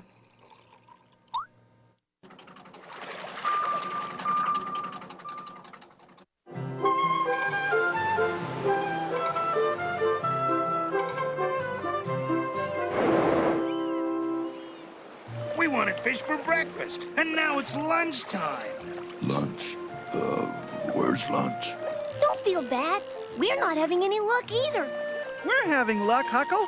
It's just all bad. I'm not giving up, boys. Lunch is somewhere out there. We just have to reel it in. Huh? Guten Morgen! Hello down there! Wow. Let's go see where he lands. We're not catching anything here anyway. Hey, maybe we can catch a ride in the balloon. Your balloon's sure a lot bigger than the ones we get at the fair, Mr. Von Flugel. Would you boys like to take a look inside? Could we? That would be great. Thanks, Mr. Von Flugel. You boys should see the view from up there. No thanks. I'm an earthworm. I'm afraid of heights. What's that, Mr. Von Flugel? What is that? That's the ripcord. When you pull it, the gas in the balloon goes out, and the balloon goes down. If you want the balloon to go up, you untie a sandbag and drop it. Then the basket is lighter. Could we go up with you, Mr. Von Flugel? Sure, why not? Everything's ready. Everything that is, except for the picnic. That's why I came back here. Just wait here while I get the picnic basket. Whoa! Loli, look! We're flying! Here it is. How silly of me. Oh, no. When I got out of the basket, I forgot to tie down the anchor. I've got to help them.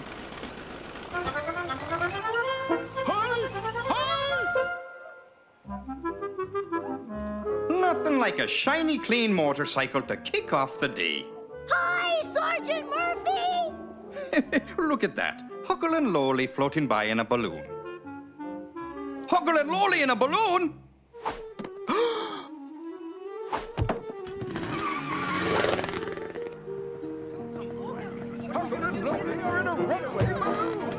Don't worry, I'll save them. Hurry, Sergeant Murphy.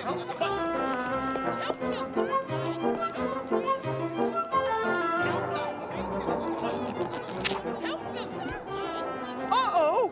We lost a sandbag. That's okay. We still have lots more of those. Nothing to worry about. If this keeps up, we'll never get down. Mom! Dad! Look at us! Oh, look. Isn't that nice? Rudolph's taking Huckle and Loli ballooning.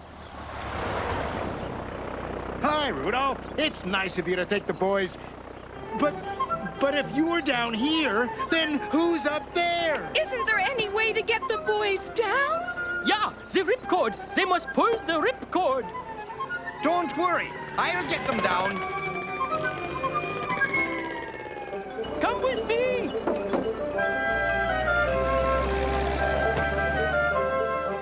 The ripcord! Pull the ripcord! Don't lean over! Be careful! Look, they're waving to us. I think they want us to come down. Pull the ripcord, Huckle. That'll do it. That's what I call a ripcord. Isn't Busy Bee beautiful? And isn't it big?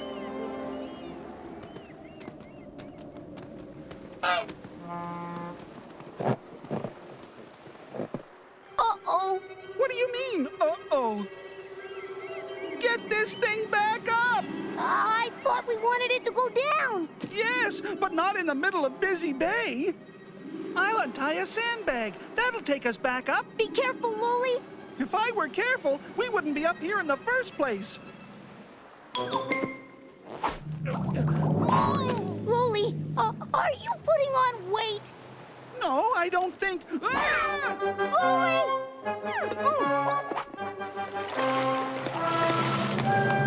What do I look like? Dinner?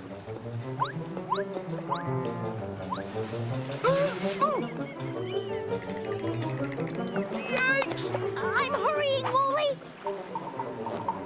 Hang on, Lolly!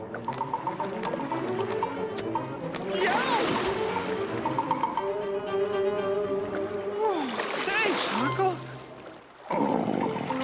Not another boot.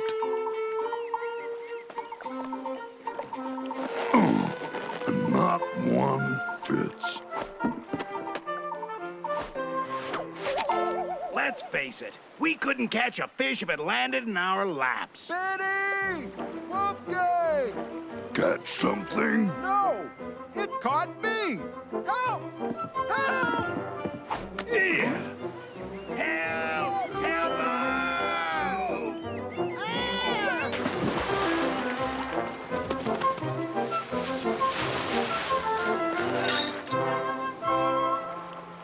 Are you okay, Lolly?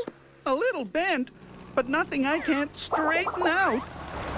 Huckle, Lowly. Are you boys all right? All right. We're great. Great! Why, you boys are the best balloonists ever! And you three are the best fishermen ever. Not really. Just the wettest. And the hungriest. Ever. Not anymore! Wow!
Wow, what a show.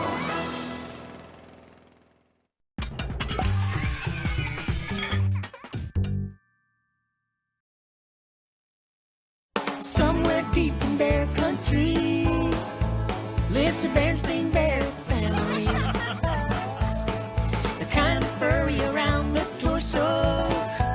They're a lot like people, only more so. The bear fact is that they're just like you and me. The only difference is they live in a tree. The Berenstain Bears. When things go wrong, as things might do, the Berenstain Bears will find a way through. Mama, Papa, sister, and brother, they'll always be there for each other. The bear fact is that they can be sweet as honey. Sometimes you'll find they might be just plain funny. The Berenstain Bears. The Berenstain Bears.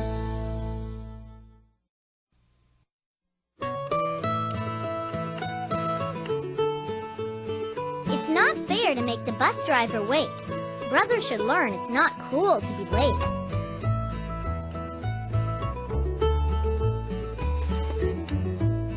You'd better get a move on, son. I know. I just need one more quick bowlful.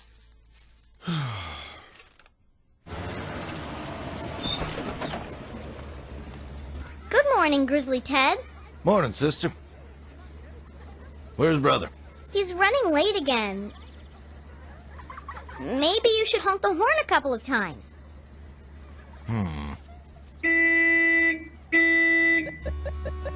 Hi, sister. Hi, Lizzie. Brother's late again? Yep. Sorry, Ted. I couldn't find my blue hat. Mama told me to wear the red one, but the red one has that teddy bear crest on it, and I'm too old for that stuff. You know how it is. Uh-huh.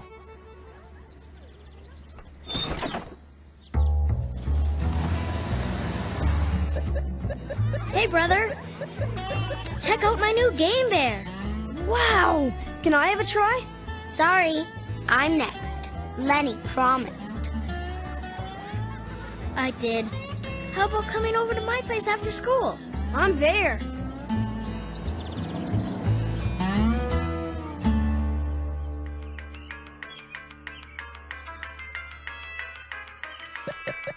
This is so cool.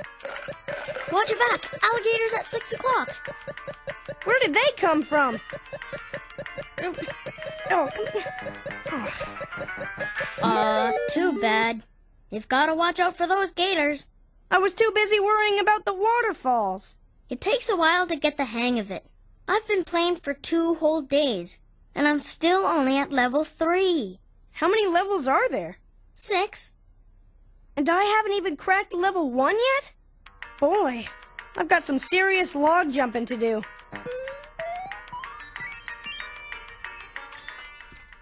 Hey, where's dinner? We already ate. There are leftovers in the fridge. You can help yourself. You ate without me? Mama's meatloaf was getting cold. And we were hungry. Why is everyone so grumpy? You kept us waiting for half an hour. I was playing Lenny's new game bear. I guess I lost track of time. Hey, whose present? Yours? Gee, thanks. What did I do? It's for your birthday. My birthday? But that's a month away. We thought you could use it. Right now. Use what? Open it. Wow! A mighty Super Bear watch! It has an alarm setting. See? He's always on time at the scene of the crime. It's the mighty Super Bear. Neato! I've already set the alarm for some important times. You have?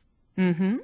At 7, you have to get out of bed. At 8, you should be outside waiting for the bus. 6 o'clock, inside for supper. Gee, thanks, Mama. Hopefully this will help you be more punctual. I'm sure it will. Thanks.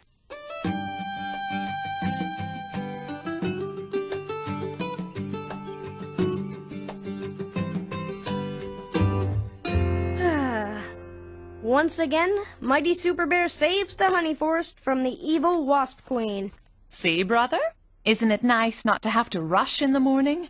It sure is, Mama. Can I have another bowl of cereal? Oh, 8 o'clock. Time to head out for the bus. I guess I can't have seconds today. I knew the watch would make a difference. See you later, Mama. Are we still on for today? You bet. What's today? Mama's taking me to the bookstore to see Ursula Major. Who's Ursula Major?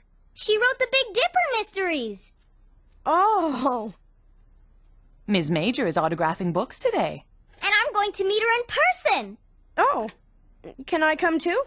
Okay. What time are you going? 4 o'clock, on the dot. I'm setting my watch right now. That's my boy.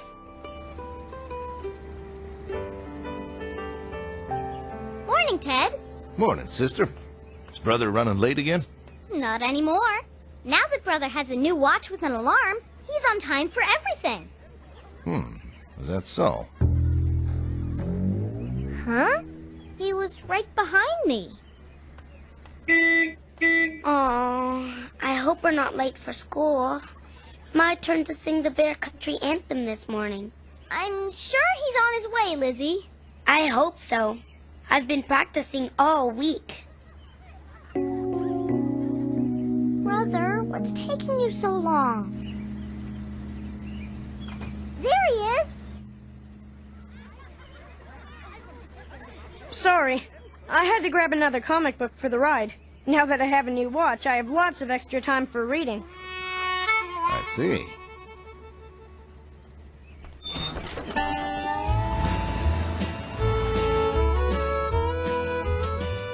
Hey, I've got the new Mighty Super Bear action figures. You do? You want to play with them after school? Sure.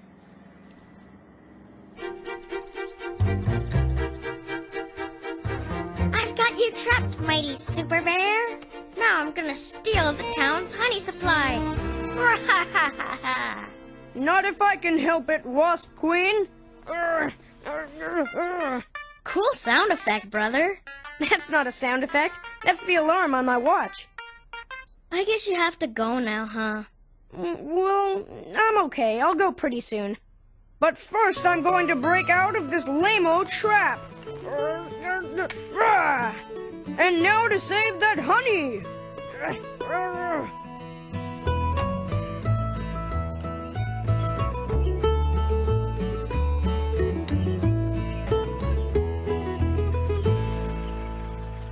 Hey! Where are you going? The bookstore. Remember? I remembered. I was just playing at Lenny's. I told you, 4 o'clock. Come on, brother. We're already late as it is. I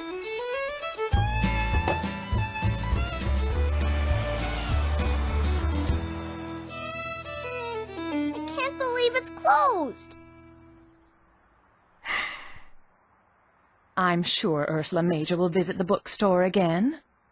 Hey, don't look at me. That train we had to wait for must have been 100 freight cars long. And if you had come home at 4 o'clock, we would have been past that railway crossing before the train came. Now.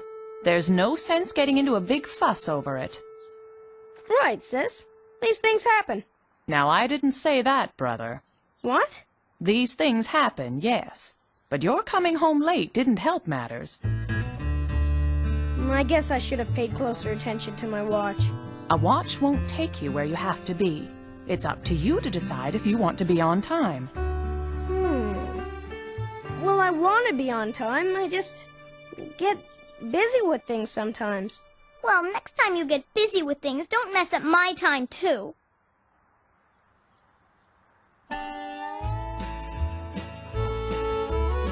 Where could he be? I told him 1 o'clock. Hi, brother. Hey, great. No lineup. That's because everybody's already inside. Where have you been? Beating level 6 on my game, Bear. That's why you're late? I was on a roll. It's not every day you beat your personal best. You know how it is. Come on, the movie's probably started already. All we'll miss is the coming attractions. Great. Now we have to find our seats in the dark. Here's a seat. Hey! What about me?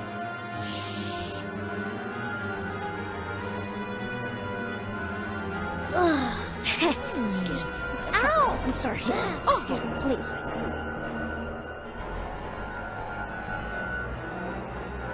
Huh?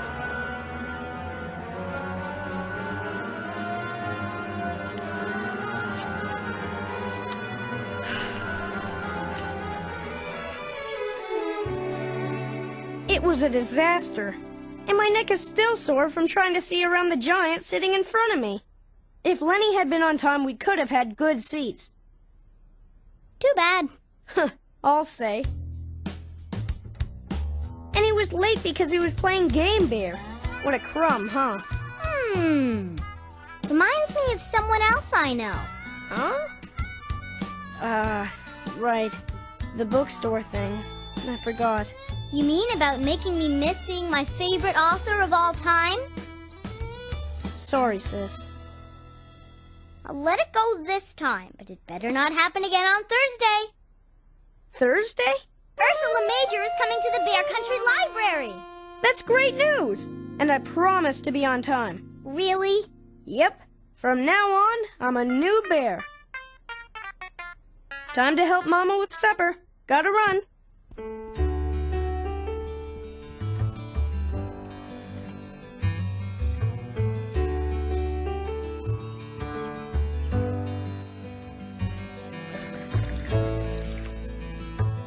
Mama, I can't find Brother. I've looked everywhere for him. Is he in the bedroom? No. What about the bathroom? Hurry, sister! The bus is here! Is that Brother?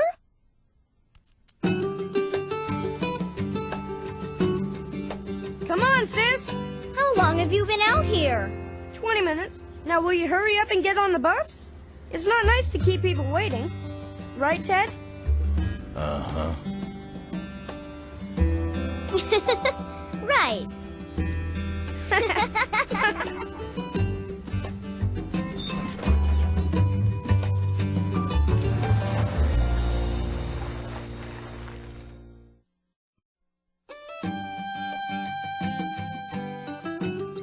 By facing a fear to get something done, maybe you'll learn it's not scary, but fun. What do you think of my new Bear Scout badge, Cousin Fred? The Helping Hand badge. Impressive, but not nearly as cool as my astronomy badge. I earned a new badge, too. It's my sewing badge. Mama helped me sew it on. Way to go, sis. And today we'll all have a new one to sew on. The Spelunker's badge. Sure is a funny way to say cave explorer. Spelunker? That word makes me laugh. It doesn't make me laugh. I don't like the idea of poking around in dark old caves. It gives me the willies. Who knows what may be lurking around in there, just waiting for a couple of unsuspecting Bear Scout cubs like us. Aw, you've just been watching too many monster videos. You haven't done any spelunking before, have you, Freddy? Well, take it from us. There's nothing to be nervous about. It might seem a little spooky at first, but we'll just take it step by step. You're gonna love it. Besides, our Scoutmaster will be leading the way, and he's the best. Did someone call? Looks like everyone's ready for a spelunking good time. Sure am. You bet. Fred? Ready as I'll ever be. Ha, a first-timer, huh? Well, just stay close, Cousin Fred. We'll be with you all the way. Okay, let's go spelunking.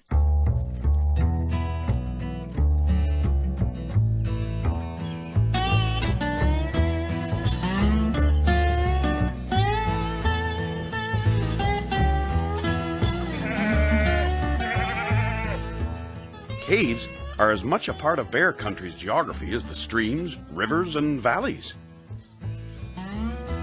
And you never can tell what a cave is going to be like on the inside, just from what it looks like on the outside. I sure hope you're right, because this one looks like the mouth of a rock monster.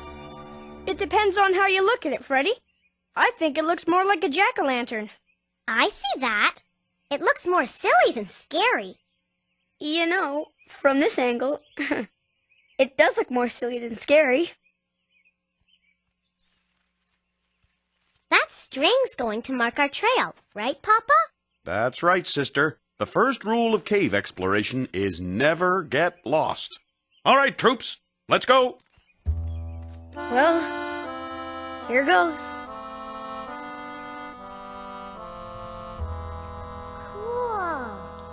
Awesome! It sure is dark in here. It just takes a minute for your eyes to adjust to it. But just in case, a ready scout always has their batteries charged. Oops, I didn't mean to startle you, Cousin Freddy. No problem. These caves used to be home to giant prehistoric cave bears. In fact, this cavern right here was probably the family room. Wow. Cool. Amazing. Do you think any might still live here? That was a long time ago, Freddy. The most you would find of them these days would be a fossil or maybe some cave markings. Cool.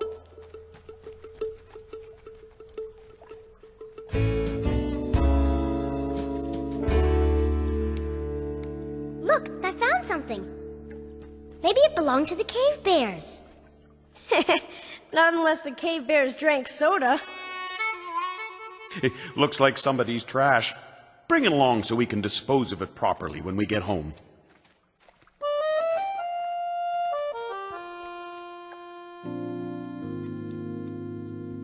Papa, what's this strange blue glow on the walls? Those are limestone deposits. Caves and mines are home to all sorts of natural minerals. I think I have an idea for our next science project, brother. Brother? Look out! A monster's gonna swallow you! Monster? Swallow us? Oh, you mean these. I guess they do look a little like monster teeth, but they're really just stalagmites and stalactites.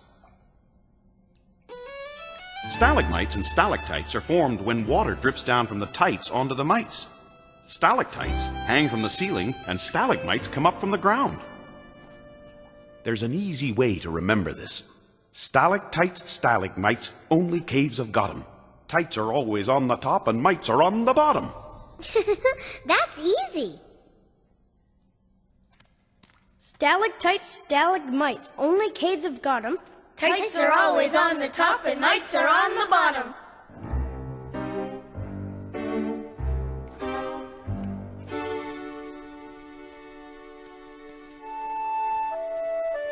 Come on, Fred. Take it easy. One step at a time. There's nothing to worry about. Honest. Oh.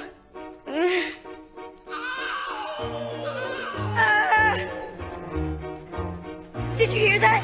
Did you hear? That was just Papa. He stubbed his toe on a rock. Oh, sorry for the outburst. Oh, I should have watched where I was going. But it came from back there. Brother heard it too. Of course you did. Anybody there? It's just an echo, Freddy.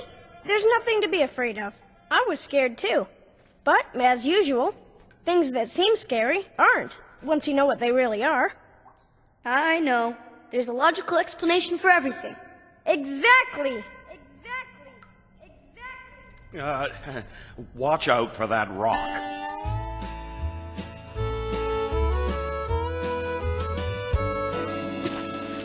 Cool. Water often collects in small underground pools, which... Huh? What was that? Whoa!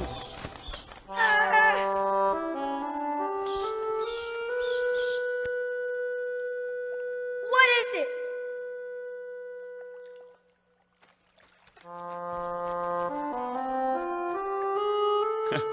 Just a little brown bat. Talking must have woken him up. Wow. Caverns are great places for bats because they like to sleep during the day. And fly around at night. Although things in caves may seem frightening at first, they turn out to be nothing once you see what they really are. Are you starting to enjoy your spelunking, Freddy? I think so, finally.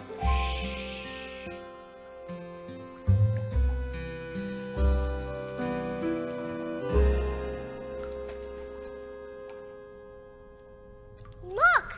Wow! Real live fossils! Maybe 1,000,000 years ago they were alive. What kind of animals do you think they were? Those are definitely insects.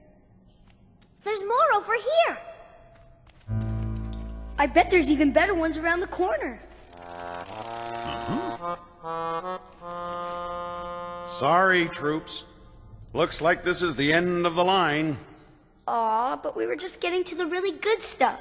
Can't we just go a little farther, Papa? Not without a string to show us the way out. The second rule of cave exploration is knowing when to call it a day. Aww. Did you hear that? What is it? I'm sure there's a logical explanation. Sounds like the logical explanation is right around the corner.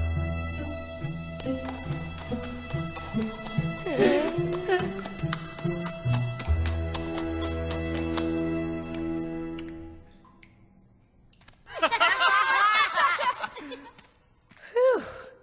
Even I was worried that time. Oh, me too. Well, that's a logical explanation if I ever saw one. Uh-oh.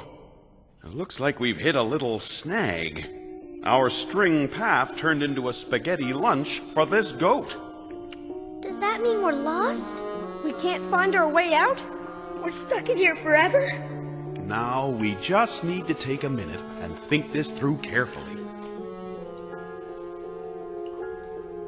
Hey, I think I have a solution. It's something I read in a Bearlock Holmes mystery book. Aha! I can feel a breeze on my wet finger. And breezes don't come from inside caves, which means... There must be another exit. Ah, well done, Fred. The breeze is coming from that way. But that's deeper into the cave. What if we get more lost? We'll just have to try it.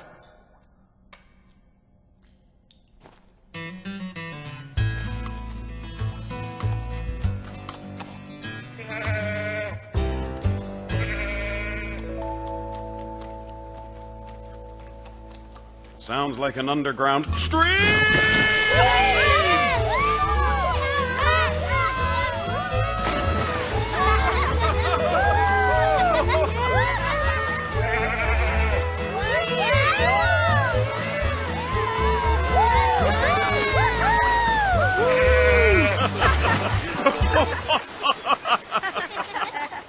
I know they're here somewhere.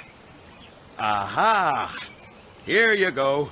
3 slightly damp Spelunkers badges. You've earned them. Especially Cousin Fred, for helping us find our way out. Great job, Freddy. Exploring caves is really fun. As long as you do it with a cave expert like Papa. And you know, there's a logical explanation around every corner.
Somewhere deep in Bear Country lives the Berenstain Bear family. They're kind of furry around the torso. They're a lot like people, only more so. The bear fact is that they're just like you and me. The only difference is they live in a tree. The Berenstain Bears. When things go wrong, as things might do, the Berenstain Bears will find a way through. Mama, Papa, sister, and brother, they'll always be there for each other. The bear fact is that they can be sweet as honey. Sometimes you'll find they might be just plain funny. The Berenstain Bears. The Berenstain Bears.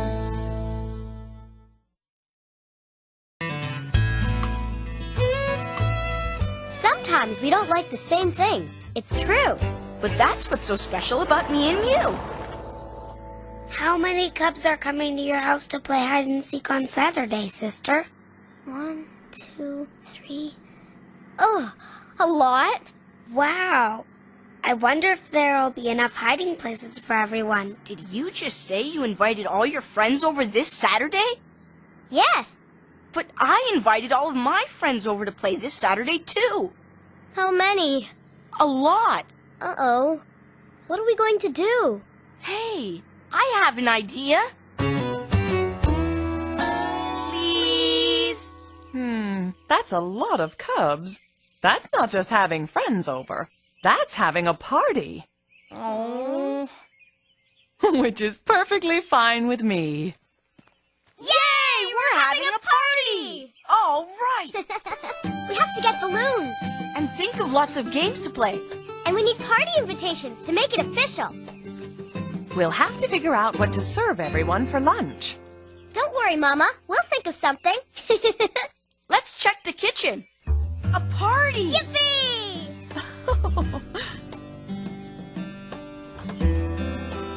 Oh, my.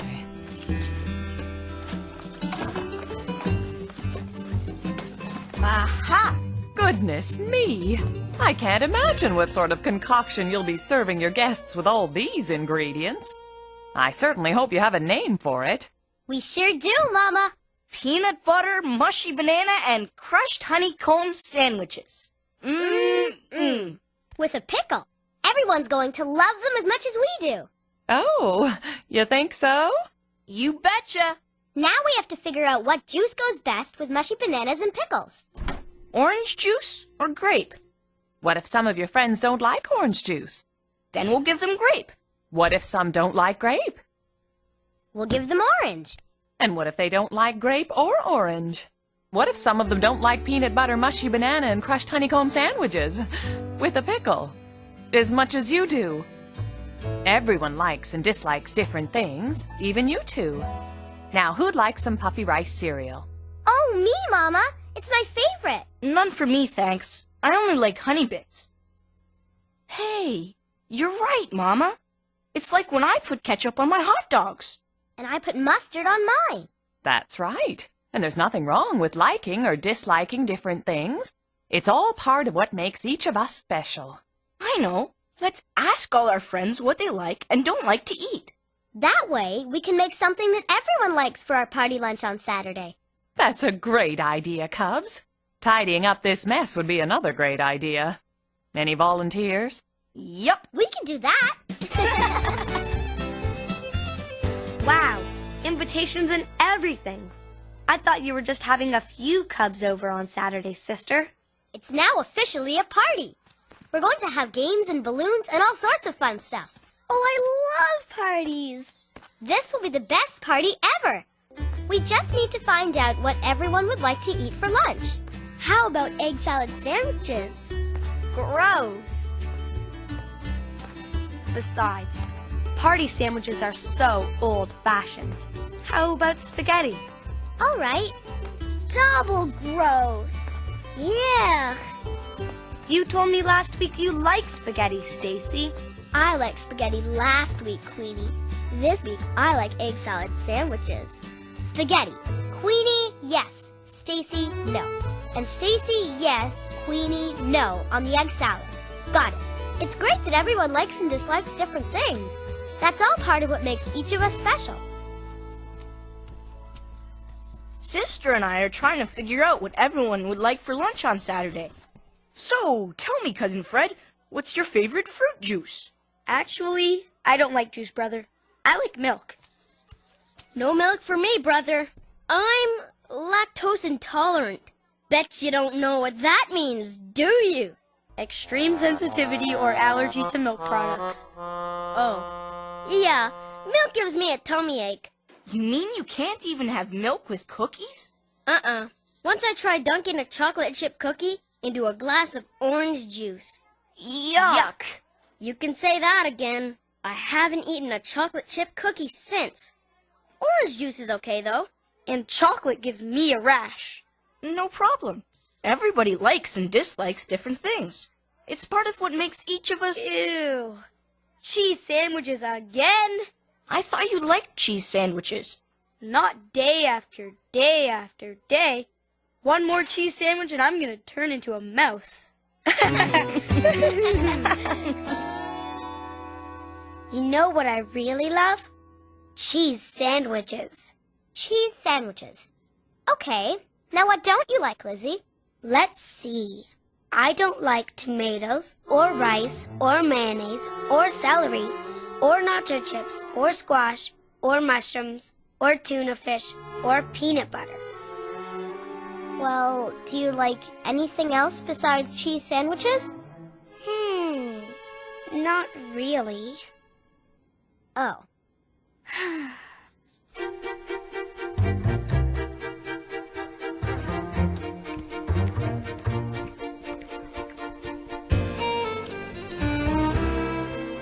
Don't mind if I do, Freddy. Huh? Oops. Sorry. Putting it back, Teacher Bob. Are you guys coming over on Saturday, Too Tall? Wouldn't miss it. I hear it's turned into a party. Yes, and we're trying to figure out what everyone wants to eat. What about you guys? We like hot Mexican tacos. Right, boys? Sure, dude, Too Tall, you bet. Yummy. Hot tacos, the spicier the better. That's what we like. Okay. Hot, spicy stuff. Games and balloons and lunch. It sounds like it'll be a great party, sister. You said it. It'll be the best party ever. We just need to figure out what kind of lunch everyone wants. What do you like, Millie? That's easy, sister. I like everything. You don't know how happy I am to hear that, Millie. Well, almost everything. Huh? Everything except garlic and grapes and green onions. Ugh. And I don't like guacamole. Oh, and there's garbanzo beans. Ugh. And can I just say you don't like anything that starts with the letter G? Okay. Is that a problem? No.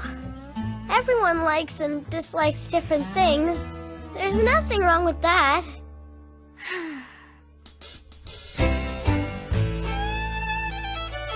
Ferdy, I looked all over for you and... Oh, yuck! What are you eating? That's definitely not going on my list. I'm not eating it. I'm feeding it. It's my science project.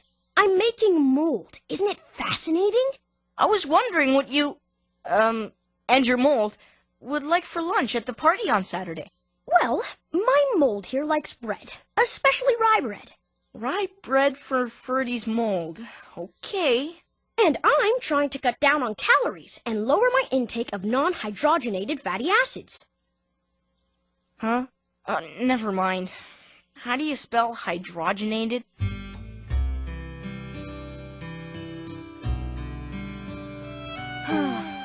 Well, Cubs, what's the verdict? What would all your friends like to eat at the party? It looks like the only thing everyone can agree on is crackers and water. But Lenny only likes unsalted crackers. Liking and not liking different things may be part of what makes everyone special, but it sure does make it hard to figure out what to feed them at a party. We're very proud that you've tried so hard to make all your friends happy. But it looks like none of them are going to be happy. Oh, I don't know about that. Do you mind if I make a suggestion?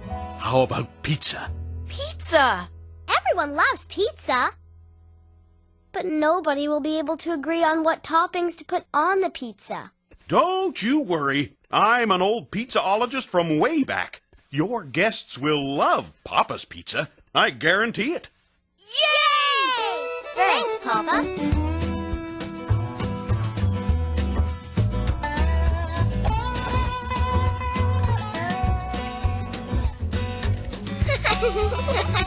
Pizza time! Yay! Whoa! Yay! Pizza! Let's chow down! Hey! Wow! Wow! This is great! What is this? I'm lactose intolerant, you know? This is how everyone can have exactly what they want for lunch. You can each make your very own pizza just the way you like it. All the toppings are here, even soy cheese for anyone who's lactose intolerant, and hot peppers for anyone who likes their pizza spicy. Dig in, everyone!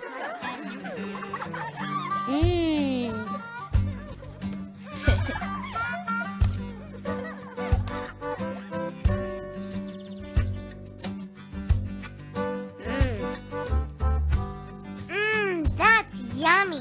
What is it? It's green pepper. Oh, I guess I like some things that start with G after all. I don't know if I put enough hot peppers on mine. This tastes great. So, how's yours, Too Tall? Hot enough for you, Too Tall? Hot! Anyone for seconds? Oh, me! Yay! I want seconds! Let me guess. These peanut butter and mushy banana pizzas belong to you two. Sure do. Thanks. It's good that we like and dislike different things, because it's part of what makes each of us special. And it's okay to like the same things, too.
Somewhere deep in bear country lives a Berenstain bear family.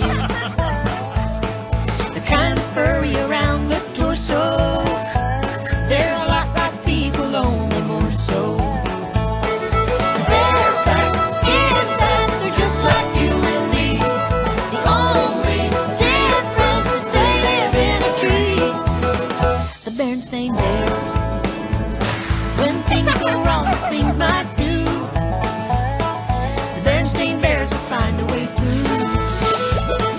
Mama, papa, sister, and brother, they'll always be there for each other. The bear fact is that they can be sweet as honey.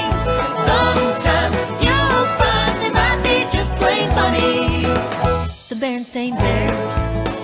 The Berenstain bears.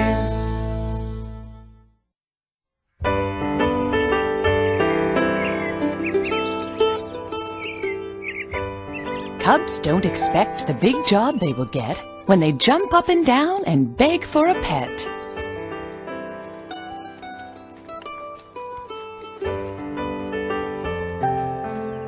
Is it all better? As good as new. So long, Chirpy. I'm going to miss you. I wish we could have kept him. Nobody else has to let their pets go. Chirpy wasn't a pet, not a real pet.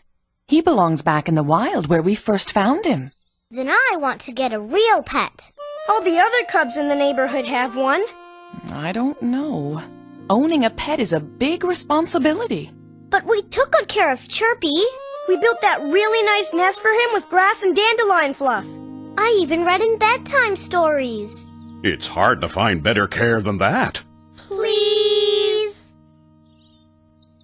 Oh, all right. Yay! Are you thinking what I'm thinking?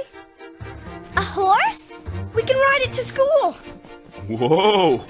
Nobody said anything about a horse. A horse would need a fenced corral with lots of room to run. Our yard's just too small. And do you know how much a horse eats? More oats than I can afford. We'll choose a pet carefully, one that's right for our family. And my pocketbook. Why don't you give it some more thought and let us know what you come up with? Okay.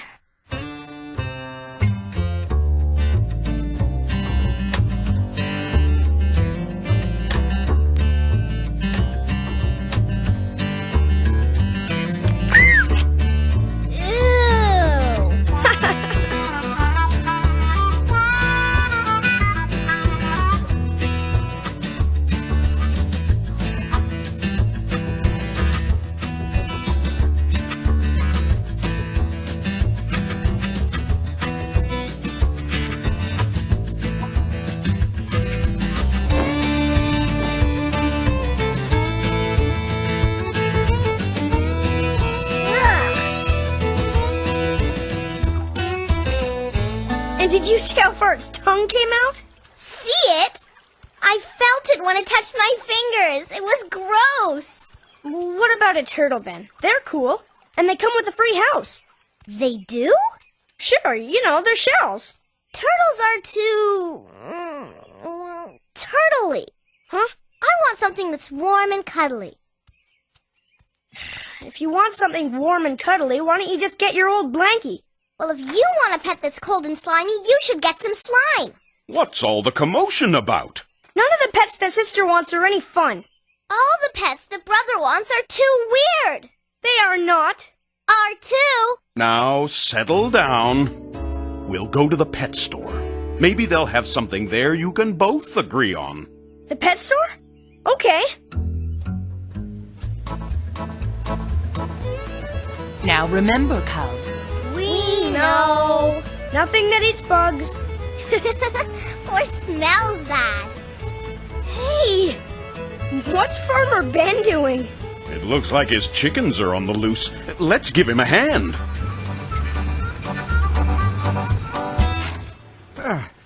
Come back here.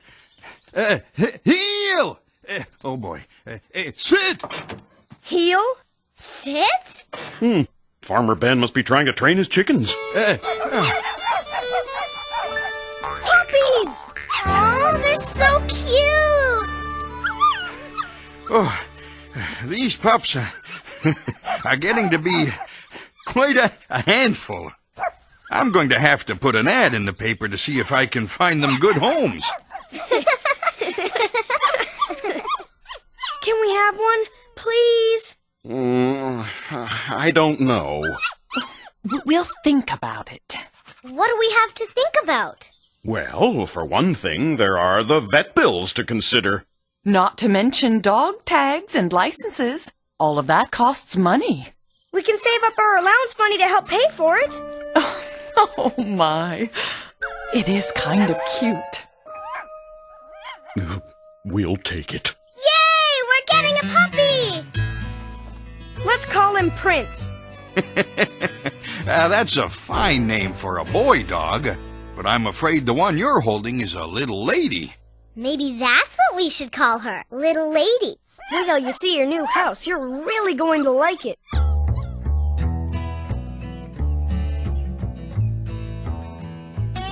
And this is where we keep all our toys.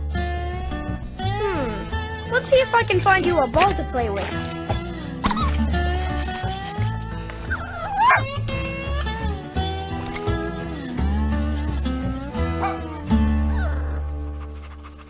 You like it when I rub your tummy, don't you? You like it even better when I scratch your ears, don't you? You can scratch her ears after I take her outside for a walk. No, I already told her I was taking her out. Okay, but when you get back, I'm playing with her.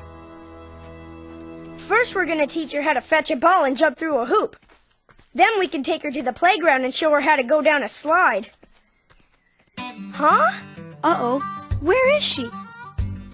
I don't know, but I bet Sister does. You're just the cutest puppy. Yes, you are. What do you think you're doing? I'm taking Lady over to Lizzie's house. It's my turn to look after her. Your turn? You've already had way more turns than I have. I have not. Have two.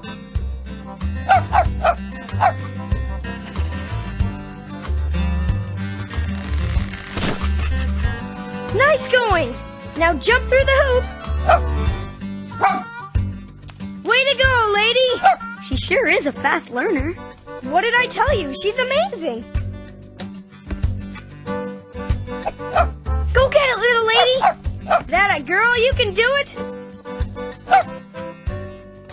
Where's she going? Hello, little lady. You're just in time for morning tea. I'm trying to train her for the dog show. Well, you can do that after our tea party. Besides, you've been playing with her all morning. It's my turn now. Sister! Telephone! I'll be right back, lady. Uh-oh, our soccer game starts in 15 minutes. Soccer game? I forgot all about it. I'm going home to get my shin pads. I'll meet you there. It turns out you and Lady can have your tea party after all. That's okay. You go ahead and train her for the dog show. No, I have to play soccer. The team really needs me. But that was Lizzie on the phone. She invited me to go to a movie with her. Before anyone goes anywhere, Lady left something on the porch. Oh, again? It's going to have to be cleaned up before somebody steps in it. What? Hey, don't look at me. It's not my turn. Well, don't look at me. I cleaned up her accident yesterday. It's your turn.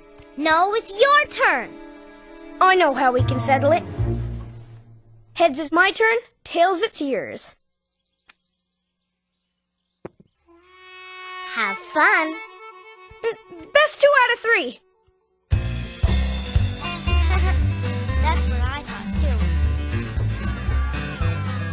Good play! Go, brother! Yeah! Yay! Yeah! Woohoo!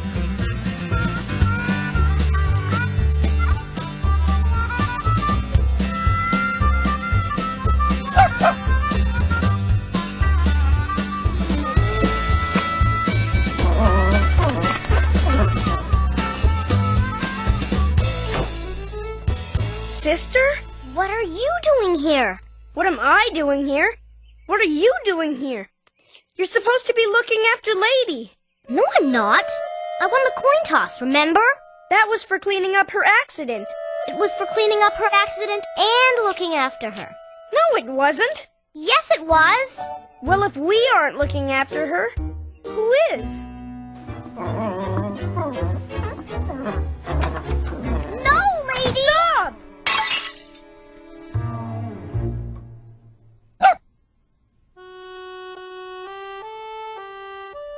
This isn't good. Hello? Hi. Oh, the sofa! My chair.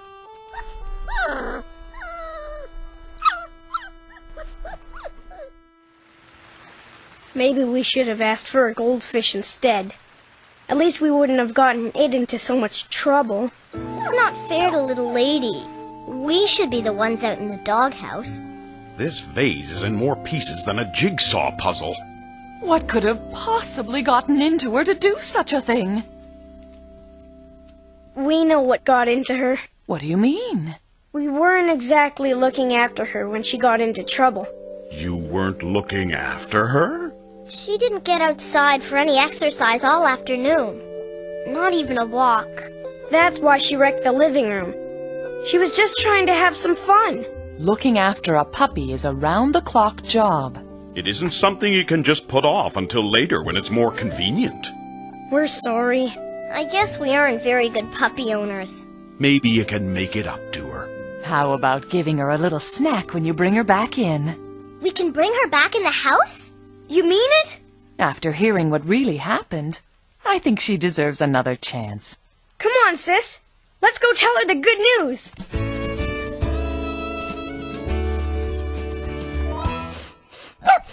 Uh-oh. Not again. You'd better go get the scooper. Me? It's your turn. No, it's not. Yes, it is. I know. Why don't we both clean it up? Okay.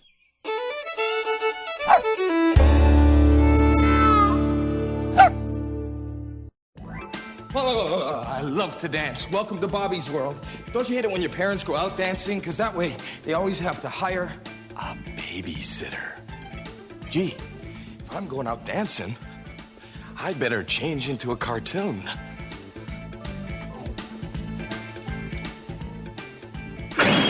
Bobby! What? Choo-choo! No! No! Look out! Dinosaur on the tracks! Bobby, I want you to come downstairs and meet the, babysitter. Not the babysitter! Oh, no!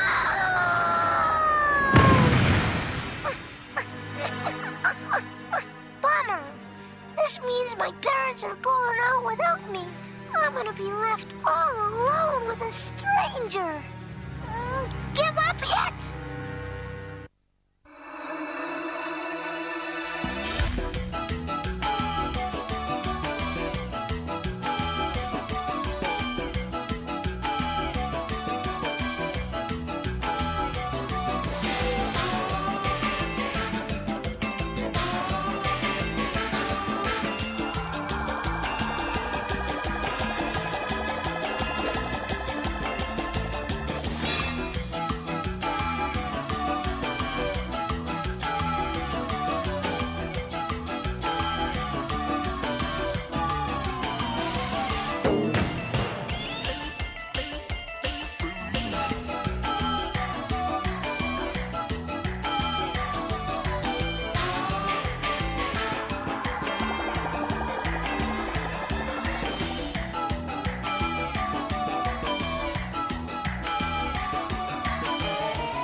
Bobby, it's the babysitter.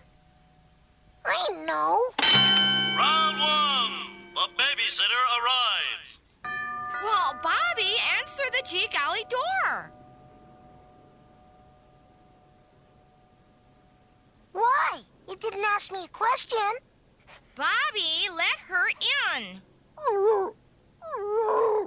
Babysitters are an invention of parents to keep us kids from having any fun. Who'd they get for me this time? It's probably a prison guard.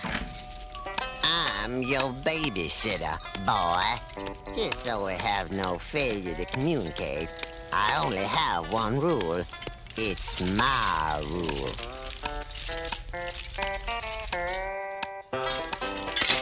Here my rule is, kids stay in their cell until their parents come home. Right, boy? Oh, yeah, and one more thing. My name is Natalie. What's yours? Depends, sir. Sir? I mean, Natalie. I never babysat before. I usually earn my money tutoring.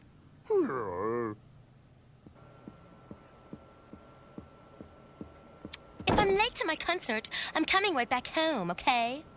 Okay, here we are, leaving for Kelly's piano recital. Come on, say something to the camera, Kelly. Dad! Oh, now, come on, honey, back off here. Now, you had the lens cap on, for Pete's sakes. Sorry, honey. Oh, brother. Oh, Dad, now let's go. You too, Kelly. Okay, Come on here. Okay. Oh, and honey, there's a number by the phone there. You can reach us in case of an emergency, you know. Don't worry, Mrs. Jenrick. I'm sure there won't be any problems. What? Problems are the only fun you can have with a babysitter. Round two. The challenge. In this corner, the challenger, weighing 999 pounds of no nonsense, Nasty Natalie. I challenge you! You're mine! Nasty Natalie owns you! In bed, 7:30, no dinner, no dessert, no TV, no fun!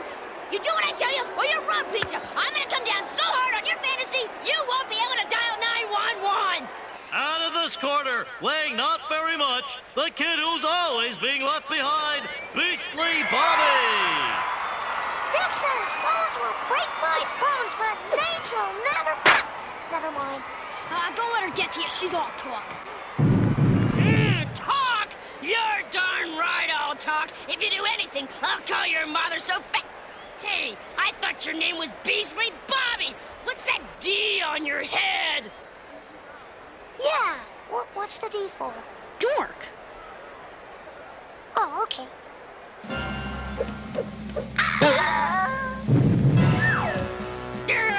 You just try to go outside. You'll never get past me.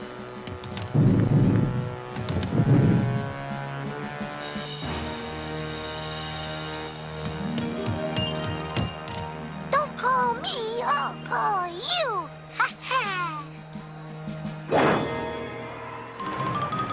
You're going to bed now.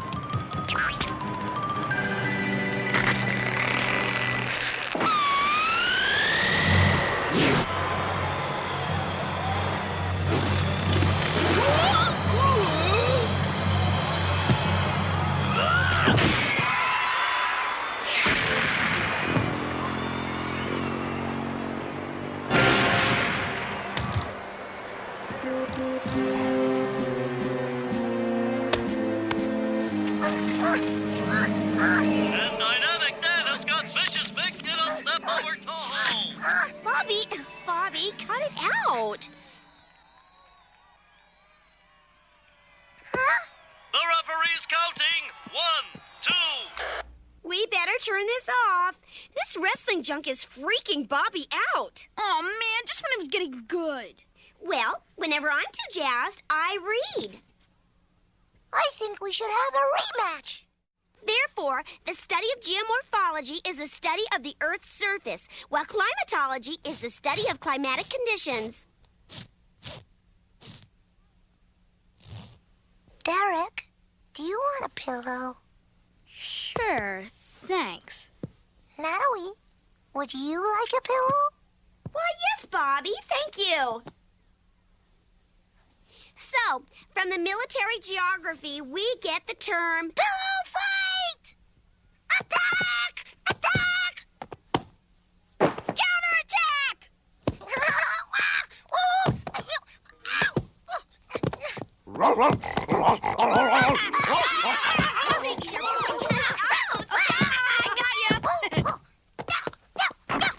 Hey, Brad, stop it! That's enough! Clean up this mess or I'm going to call your parents! If she calls Mom and Dad, this means war. War could be fun. I can't believe it! She actually called them! She actually called Mom and Dad! Over what? A stupid pillow fight? Get in here, wiener brain! It's all your fault! It wasn't my fault. It was Roger's. Get in here, wiener breath!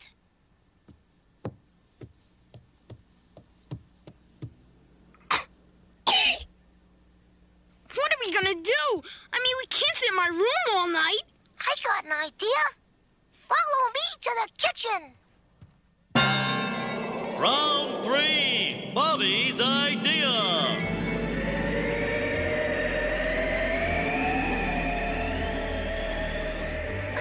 Come on, don't give up. We've almost got the cherry to the top. Roger, what do you see? It's the abominable Natalie!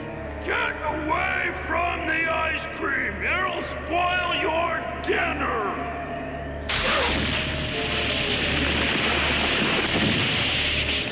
Whoa, that was very close. Oh no!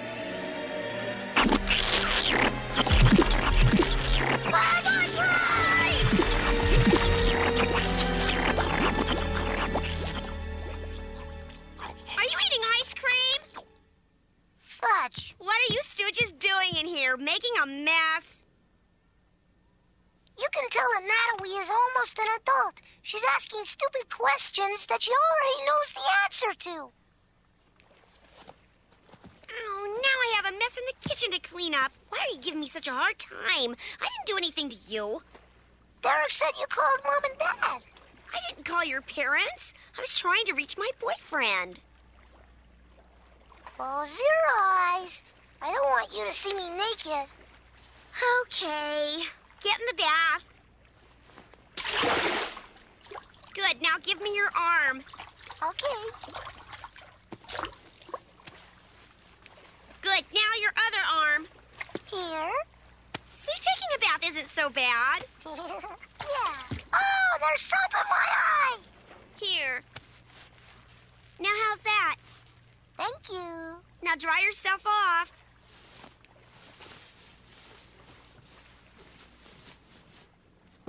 Are you done? Yep, all done. You can open your eyes now. Now that wasn't so bad, was it? Natalie, that's the best bath I ever had. No! Welcome back to Family Trouble. Our two teams are tied, but in the second round, every question is worth double dollars or family trouble.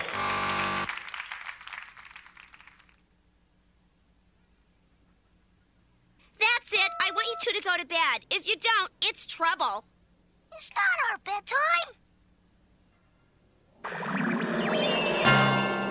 Round 4, playing the bedtime game. Okay, Bobby, the category is what time should you go to bed? Who do you want to start with? Uncle Ted the Block. Good choice, Bobby. I love that kid. Uncle Ted, what time should Bobby be in bed? Bee in bed? Well, I wouldn't go in there if there was a bee in the bed. But seriously, I think Bobby should go to bed anytime he wants. Bobby? I agree. Goopy goopers! That is definitely a stain. Natalie, you can take it all if you're correct. Mrs. Generick to win. Well, now, are we talking a school night or a weekend? That makes a big difference. I believe we're talking about a school night. Oh, then it's 8 o'clock, boom, in your room. I agree. That's correct. Wait a minute. There's been a ruling by our judges. Oh, since it's Bobby's fantasy, Bobby wins. Now that you've won, what are you going to do, Bobby? I'm going to stay up as late as I want.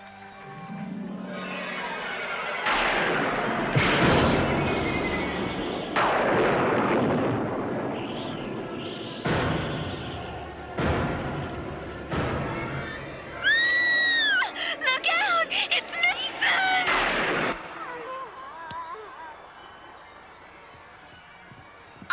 I think your parents told me you're not supposed to watch scary movies.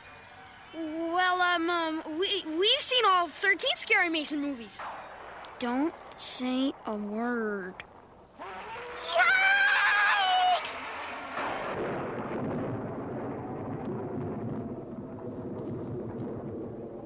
Cool. That's it. Time for bed. Oh, come on. It was just getting good. Yeah, it was. What happened? I'll get it. He's just leaving the room because he's scared. Hello?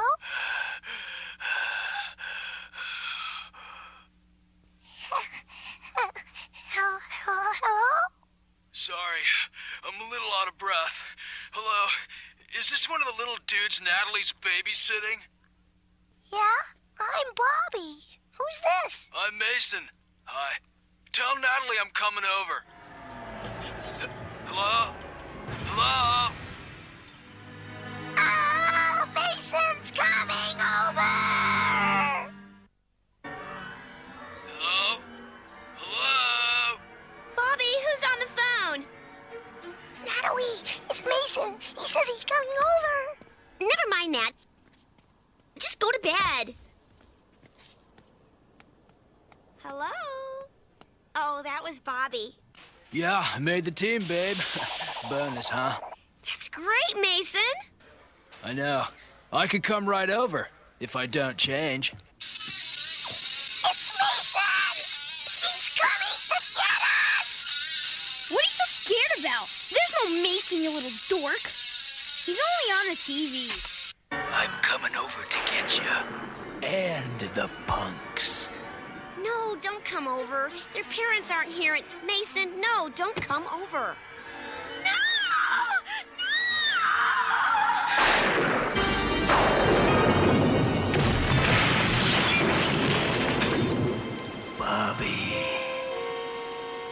Bobby.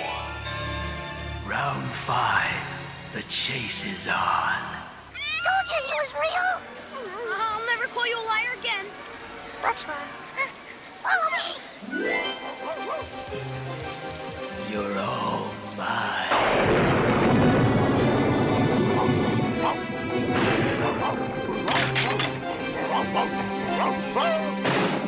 This is a babysitting nightmare. Don't worry. I'll save you, Natalie. Quick, in here. You can't find us in here. Let me rephrase that.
Thanks.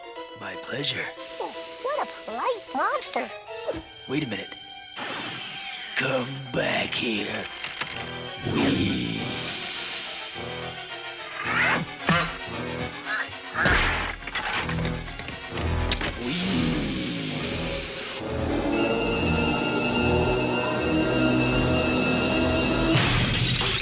Oh, I bet that hurt.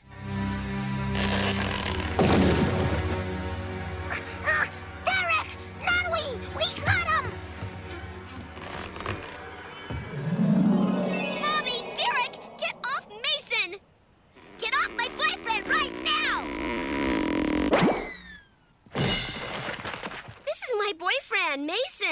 He's on the hockey team. Hey, gnarly little dudes. Come on, 2 minutes for high sticking. Wait, you're not Mason, that hockey head on TV? What? You melonheads thought I was that slasher dude in the movies? Heinous. Told you there was no such thing as Mason. Last time I ever listened to you, dork. Boy, brothers can sure be fickle. Round 6, the wrap-up. Oh, I thought I sent you two to bed. I'm telling your parents. Go ahead. They just drove up. Your parents! Oh, Bogorama! Yeah, then you can explain why Mason is here when he's not supposed to be here. Yeah, we're gonna tell on you. Good one, Bobby. All right, I won't tell on you guys if you won't tell on me. Deal? Deal. The back door is out through the kitchen. Gracias, amigo. Later. We'll go to bed. I'll clean up your mess. See how quickly kids work together when there are parents right outside the front door? Bobby. What? Bobby. What? Bobby. That's my name. See, Bobby, having a babysitter wasn't that bad, was it? No, it was kind of fun. Yeah.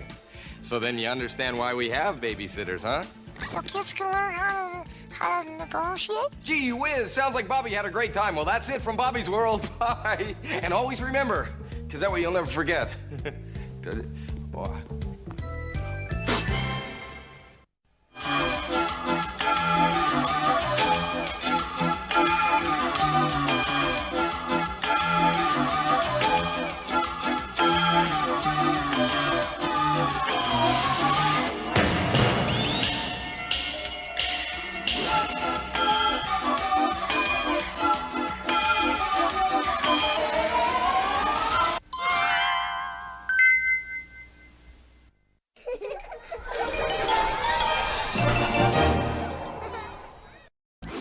Welcome to Bobby's World. I'm Howie, and this here is still Bobby.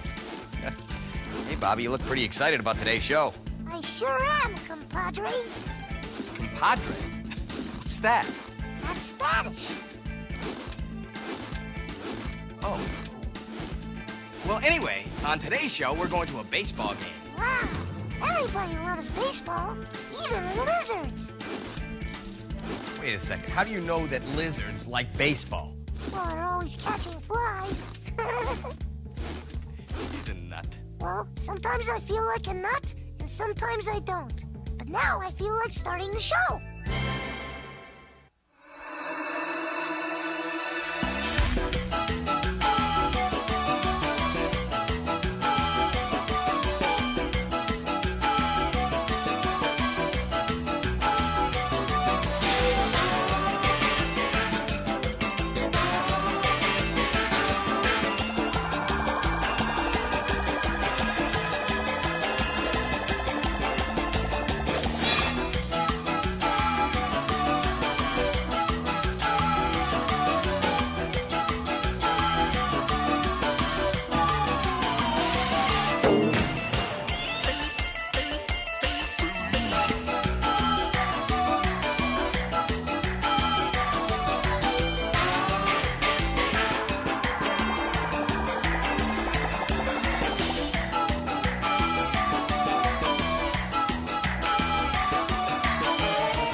Yeah, there's nothing like your first big league game, Bobo. Wow, watch those guys warming up, Bobby. See that catch? Yeah. And that throw. Uh-huh. You know, you can really learn something important, Bobby. You're right. A bag of peanuts is $1 and 3 big nickels. I mean, from baseball players. You see, Bobby, baseball's... it's like life.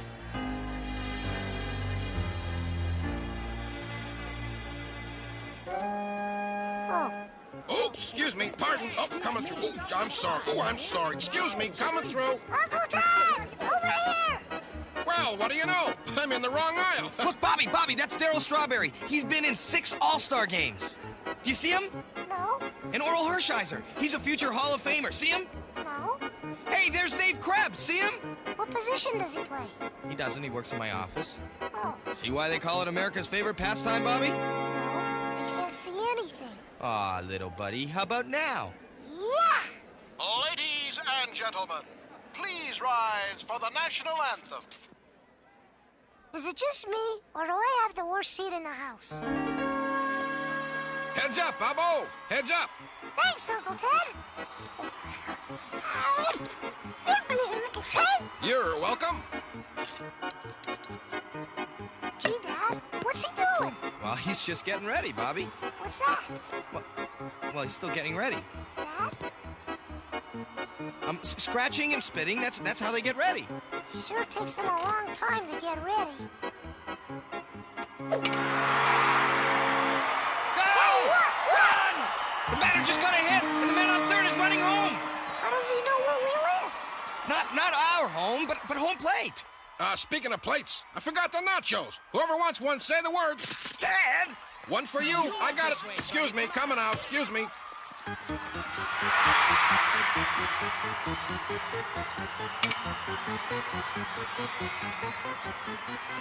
I got it! Out of the way! Out of the way! I got it! I got it!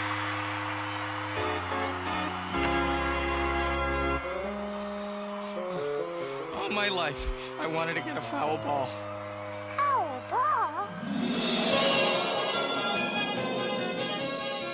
Welcome to the foul ball. In honor of Howard of Generic. I have suddenly caught whiff of the most offensive odor. Well, what do you expect? It's a foul ball.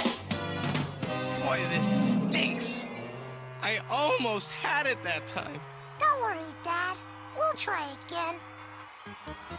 Hit it! Run! Run! Go! I got it!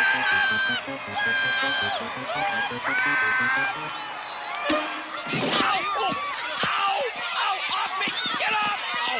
Oh! Ow! Ow! Please, Ted! That was easy. Hey, did I miss anything? Bobby, what are you doing, hon? The wave. I got nothing to do. Derek ditched me and Kelly says I embarrass her in front of her friends. Well, we'll just have to find you something to do. All right, here, let's have a look-see. Underwater basket weave. No, tap dancing for the mature adult. Oh, flick, flick, flick, flick. Beginnings in Buddhism. T-ball. Well, that's it. We'll sign you up for T-ball. T-ball? Derek! Derek! I'm gonna play T-ball! Kelly, Kelly, Kelly! I'm gonna play T-ball! Mommy, Mommy! Mommy! I'm gonna play T-ball! What's T-ball?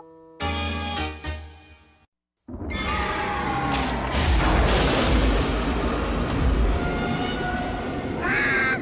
Mom! Wow! I want a suit like that! Yeah, I know, dear. We're here for T-ball uniforms, not football.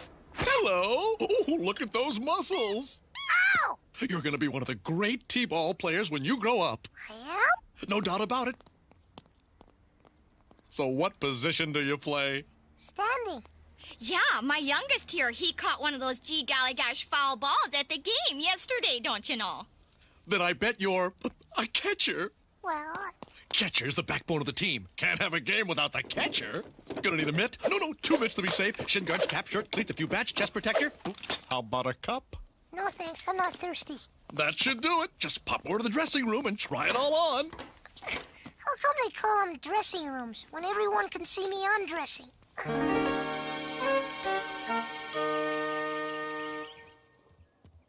Now look at him. Doesn't he look just gee whiz cute? Hey, I was a stinky too. Stinky? You know, stinky hot dogs. You could smell them a mile away. And number 7, my old number. I'm number 2, see? You're stinky number 2. All right, Derek, put a sock in it then. Son? Am I in trouble? No, Bobby. I just realized something. You're not my baby anymore. You're my little ball player. I remember what my father once told me at a time like this. He said, son, winners never... No, that's not. When the going gets tough. No, that's not what he said, whether you win or lose. Just always wear your cup, Bobby.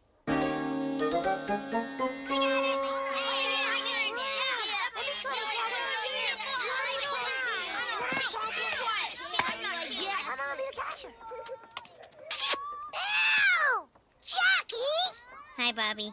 Sorry, I can't resist a man in uniform. All right. Settle down now. Settle down. Hey, let's get this practice started. Now, I'm Coach Uncle Ted, and these are the assistant coaches, Meeker and Snurd. I'm not Meeker. Meeker here. I'm not. See, it says on my tag, Meeker. Now, we're going to teach you the fine art of T-ball. There are only 2 things to remember. If I can quote the great Yogi Berra, the more you put into the game, the more you put into the game. Top of the list. That would be first. Primo. Absolutely.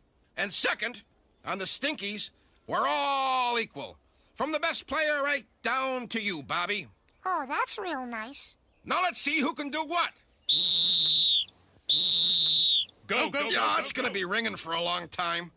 Ready, set, go!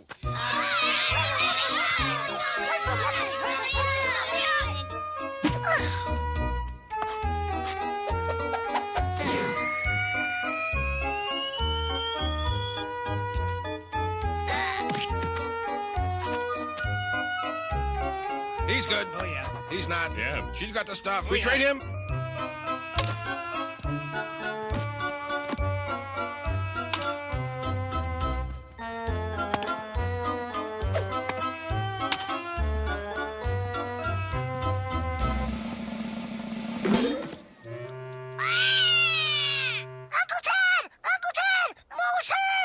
Well, don't worry, kid. Walk it off. Just walk it off. Shot to the head, huh, mister? There. You'll be fine. I've taken several myself. You get used to it. Sometimes in the game of T-ball, you gotta be able to walk it off. That's my prescription. Prescription? Broken arm? Walk it off. Having a baby? Walk it off. I am not an animal. I am a human being. Walk it off. Ay. Oh. Batting practice.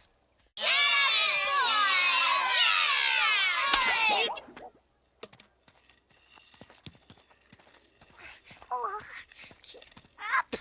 Okay. Dewey.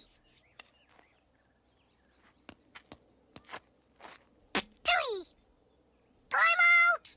What are you doing, Bobo? Maybe he has a bee down his pants. That happened to me yesterday. Ooh, smart. Oh, yeah, very, very painful. It can get you in a real sensitive spot. I'm just getting ready, like the real big players do. Don't worry about that, Bobo. Just get in there and keep your eye on the ball. Right, Coach.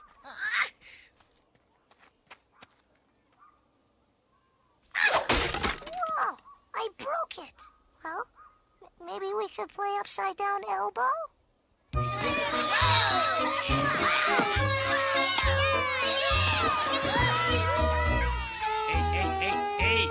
Hey, why aren't you sliding, Mo? I don't want to slide. I'm not so good. Oh, Mom, you want to know what my dad says? He says, son, winners never... No, when the going gets tough, and... that's not it. It's not whether you win or lose, just no. Just always win a cup, okay, Mo? Thanks, Bobby.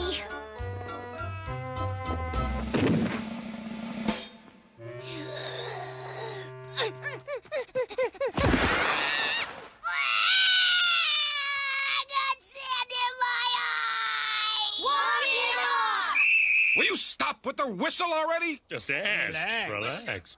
All right, tomorrow at noon, our first game. Who's it against? Against the Tigers! The champions from last season, they're undefeated. Undefeated. Well, that should be easy. A whole team with no feet?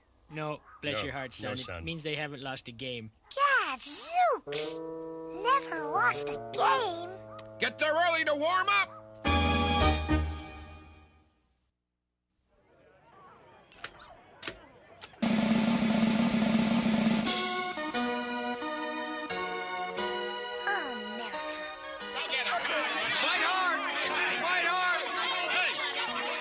He's gonna be one of the greats. Honestly, Howard. Why do I have to watch the little dork play? He'll probably just strike out twice. Oh, put your glasses on. My grandmother could make better calls. Why, kill me up. Let me at him. Try to calm down, Aunt Ruth. Come on. The game hasn't even started yet. Oh, well, tell me when it does. I just love baseball. Did you see the other team?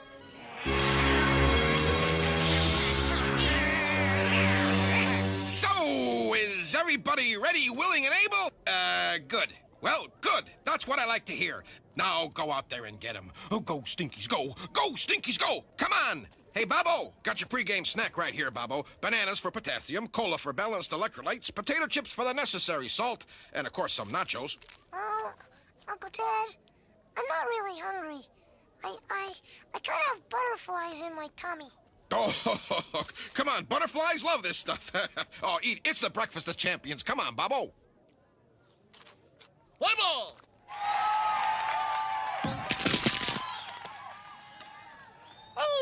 Batter. Swing! Maybe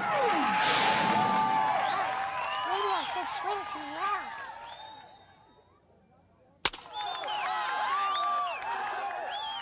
Oh, thanks, Jackie.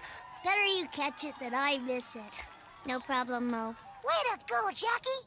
Hey, Bobo, how about a little between bet or jerky? Oh, every ball player needs is jerky.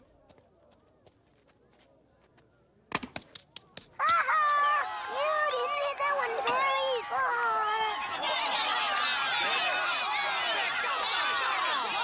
Pick up the ball, Bobby! The ball!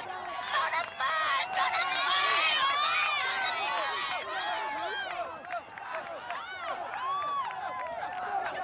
Oh!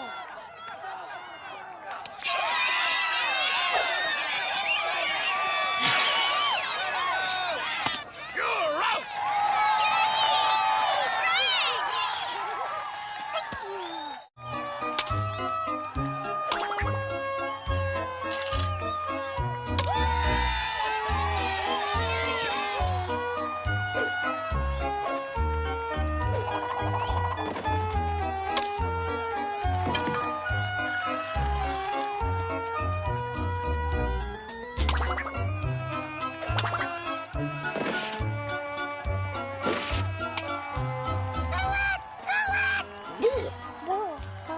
I don't feel real good.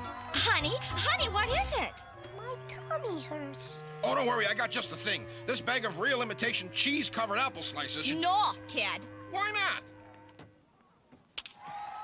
Oh, now you just lie still, honey. You'll feel better real soon. Mama, can you raise my head so at the end I can see my Stinkies play? All right, team, listen up. We're down by 3 runs, and it's the bottom of the 9th. Things look pretty hopeless. Oh, bad. Boy, you said a Miserable. mouthful there. Huh? Nihilistic. Oh, what he said. But don't give up. Maybe it's a long shot to win. But we have 3 outs to do it in, and we gotta try. Not for our parents, not for ourselves, but for Bobby. He almost gave us all for the Stinky team. So let's go out there and win one for Bobby.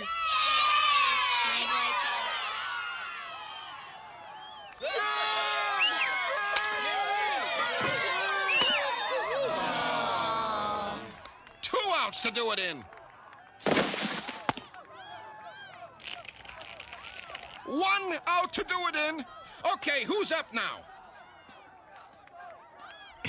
Bobby. Well, just put in the next kid after him. No can do, Coach. The rule 141A clearly states. And I quote, if a player does not bat in their designated spot in the lineup, boom, costs an out. That's it. It's an out. He's out. Yep. Those are the rules. History. But we only have 1 out left.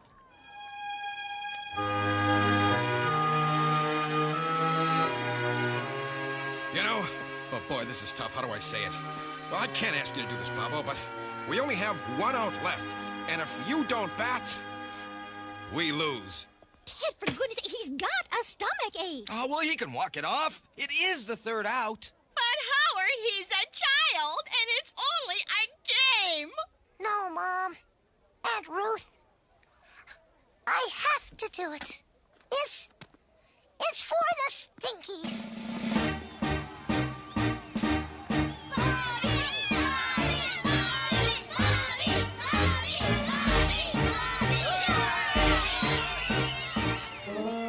No more food. Then what is it? A noogie! And a bat, Bobo. I whittled it myself. Did you make it out of a special tree that was hit by lightning? Nope, from a knotty pine left over from the garage.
I'm going to be sick.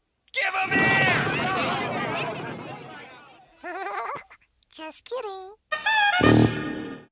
I'll tell you something. That was one nifty show. Hey, Bobo, you learned something from today's show? Yeah, I learned that the F-16 was the most used fighter plane during the Gulf War. Well, how did you learn that in a show about baseball? Well, this guy Neil told me about it during one of the commercials. Bye, everyone!